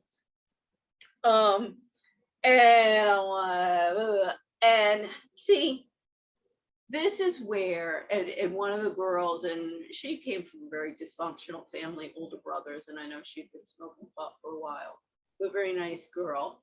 And she spoke up and she said, no, Quenby doesn't smoke. And that's cool. That's really cool. I think that's really cool. She doesn't smoke pot. So, and she saved, she saved face for me, if you will. And but that's where my ex, I went down, told him that story, and so he turns around, and I'm like, wait, because I just said no, I'm labeled a drug addict from the time I'm 12 years old, and it was actually 14, not 12. I mean, I was like, come on, you guys. And this is also, what pisses me off, and with my family, I'm like, wait a second, you guys. What does it say about our family? And, just forget it. Never happened. Oh, when I come out with this, it never happened. It never happened. See, this is why I'm like so furious. You can't even imagine. With, we got to believe these girls. We got to believe these girls. We got to believe these girls for things that are unbelievable and ridiculous. Yet when women, normal women, if they can figure out how to make a buck off of it, then you get lawyers. Unless they can do that, then they don't give a shit. And in fact, they just think it's really, really, really amusing to sit there watching the victims suffer, because every single one of them is a psychopath who just, really, really, really gets actual pleasure out of seeing the pain and suffering of others. So I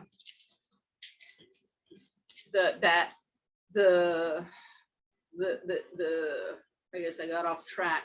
So the second Black woman is this Bathsheba Philpott. Oh, I guess I was still on Aurora Moa.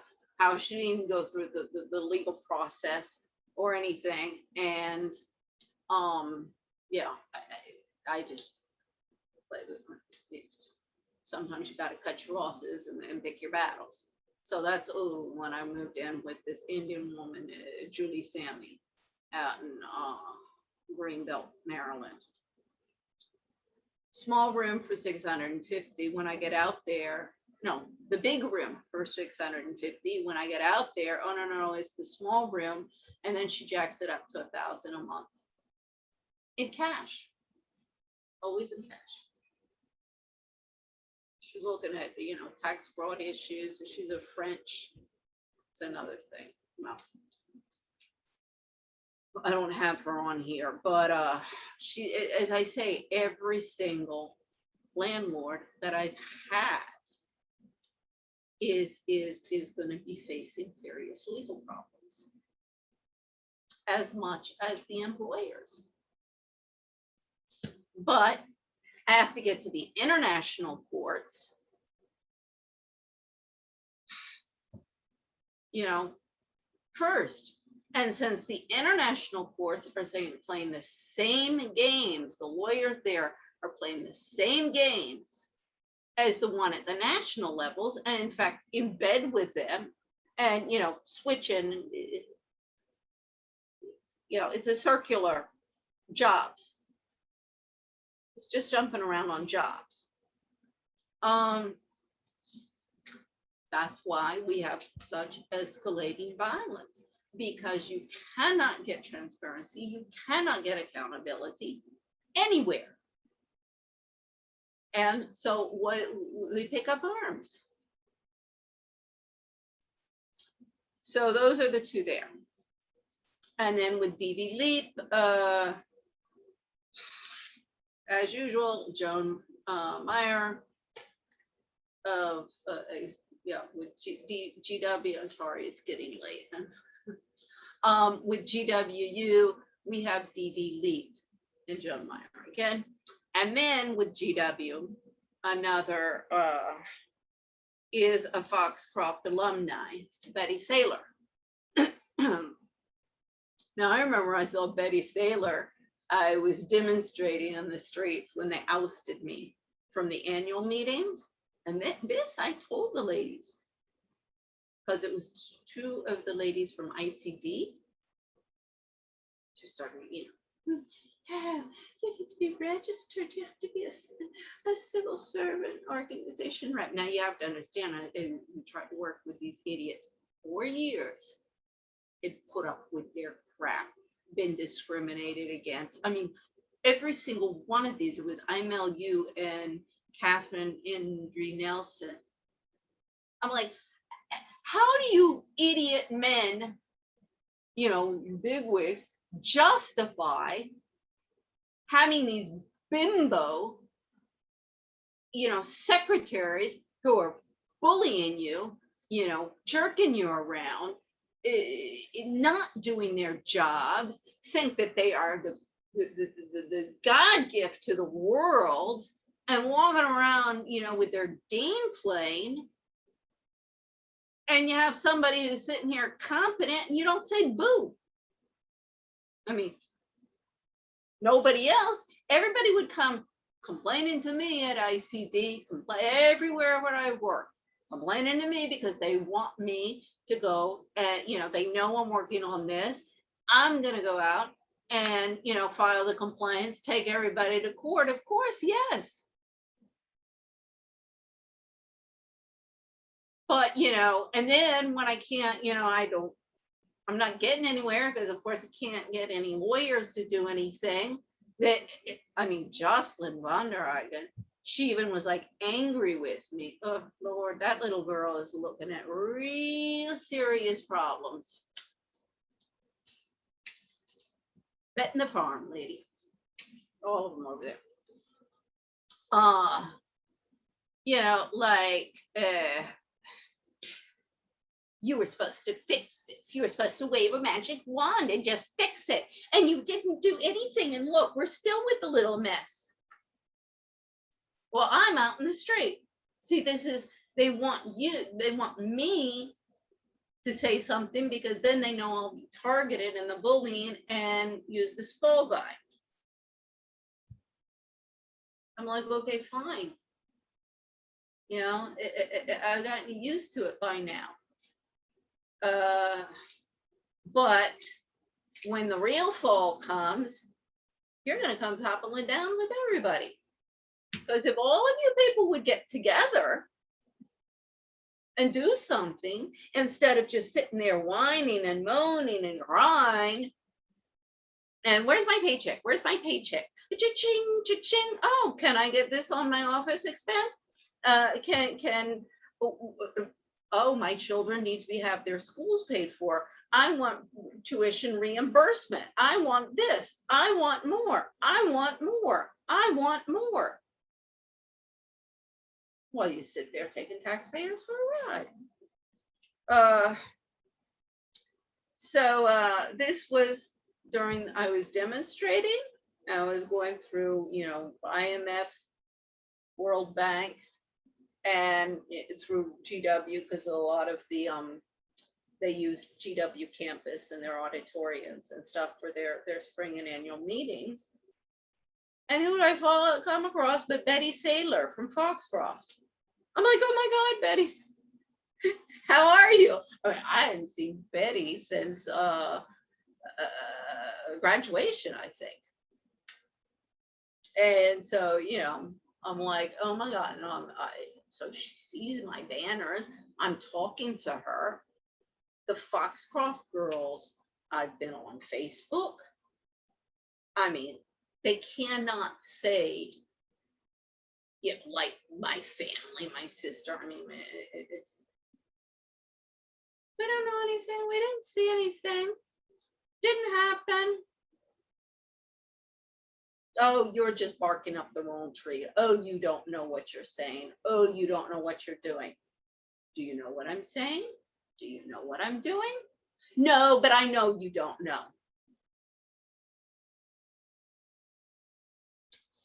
So anyway, so here, these guys need 4. Oh, if I have 4, okay. So they get 4.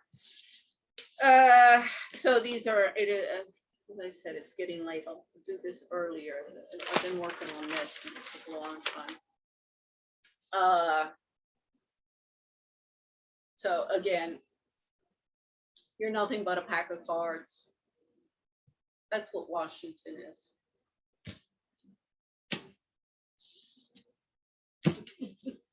All of Washington. What is this? Is this the Capitol building that you're betting to get, or maybe the White House? Is that the mortgage you're going to put down for this? And it was careless of him to put on another man's helmet with the man in it too. Well, I guess this is too many chefs spoiling the soup. Same difference. So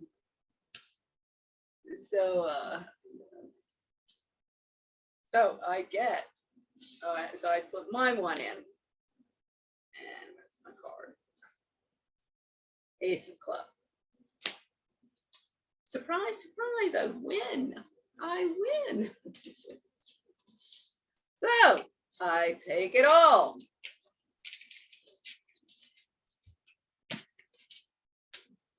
Now I was at 21 the last time. 21, 22, 23, 24, 25, 26, 27, 28, 29, 30, 31, 32. So I'm at 32. I started with 6. And that was only 2 games ago. This is why I was like, okay, I'm gonna have to tally this up. And then I'm gonna start lending these guys. Still haven't figured out what rate of interest I'm gonna be charging them. Hell, they play that game. I mean, my Lord, look at the interest rates. Yeah, on credit cards and stuff like that. I mean, I got to charge them at least 20%.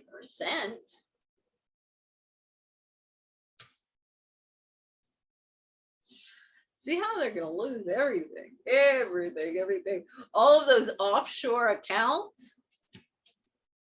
with 32 trillion that Christine Lagarde and the international development community couldn't figure out when it was exposed with the Panama Papers. And they couldn't figure out how, because they needed that for investment money for the Sustainable Development Goals. Wait a sec, trickle down, got all you that money in there in the first place. And now the Sustainable Development Goals with the same scumbags in the game. So you're not changing the players of your game. You're just giving it a new name, and you're going to make it global. Isn't the definition of insanity doing the same thing over and over and over again and expecting different results? So, see, it's very easy, the solutions. You just have to stop protecting those who are too big to fail. Because people are getting angrier and angrier and angrier at the injustices and the inequality, the concentration of wealth on the beauty product industry. My Lord, the clothes. Oh, don't even get me started. And just the crap. I mean, I can go, people are always like, oh my God, this dress or that dress. I said, you know what? I got it Forever 21 for $5. I just adjust it, I have to do some alterations sometime. Or I got it Nordstrom's rack for $12, $10. When I get depressed, I go to the clearance racks.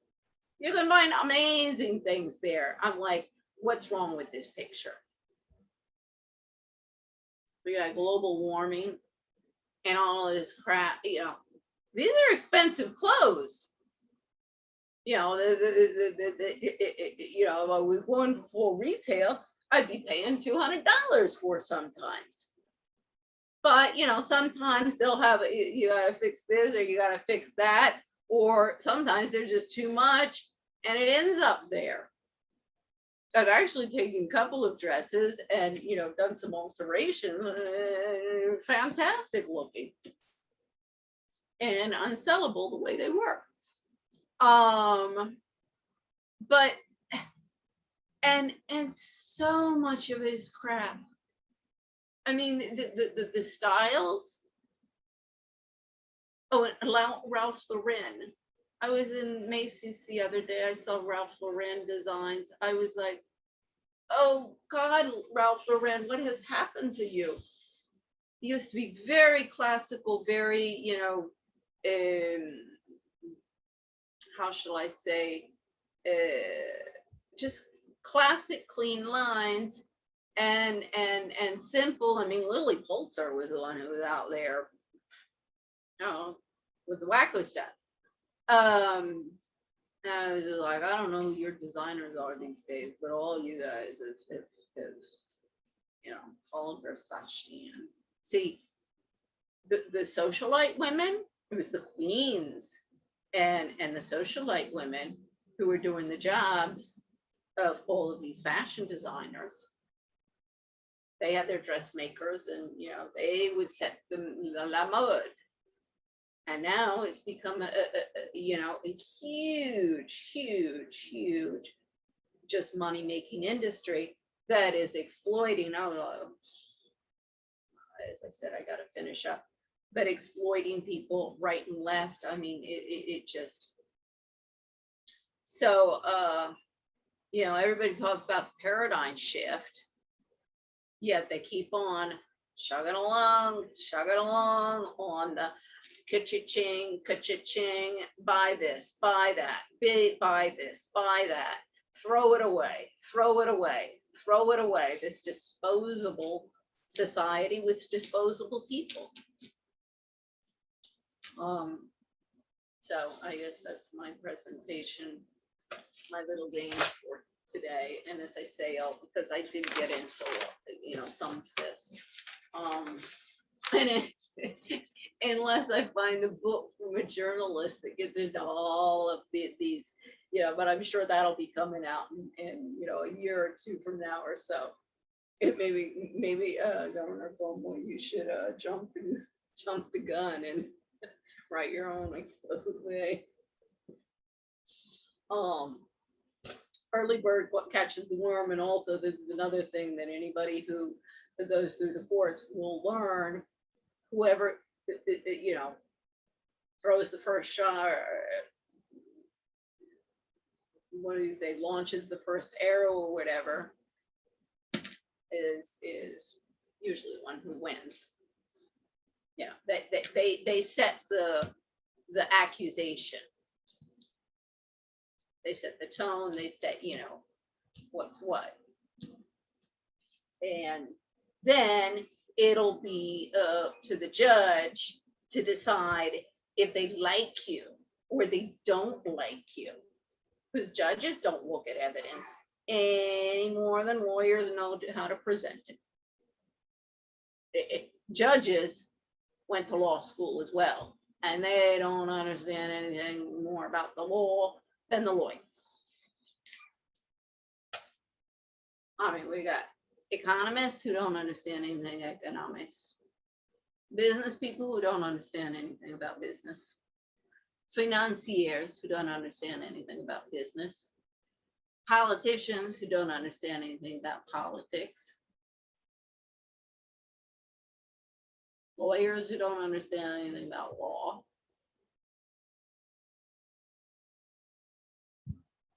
Apparently, the only competent people we have are the soldiers. And even that.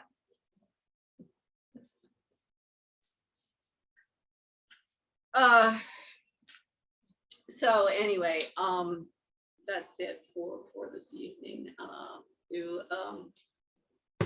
Wear your mask. Hold on. Oh.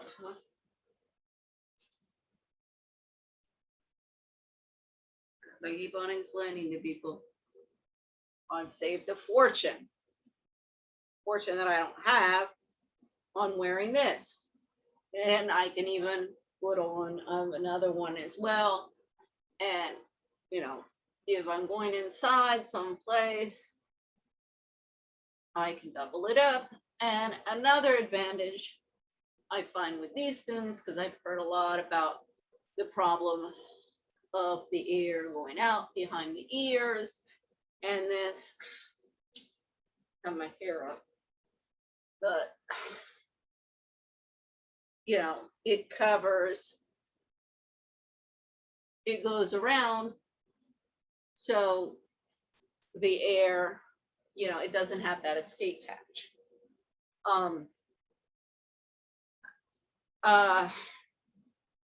So anyway, that please wear your face masks and have a nice evening and good night. Bye-bye.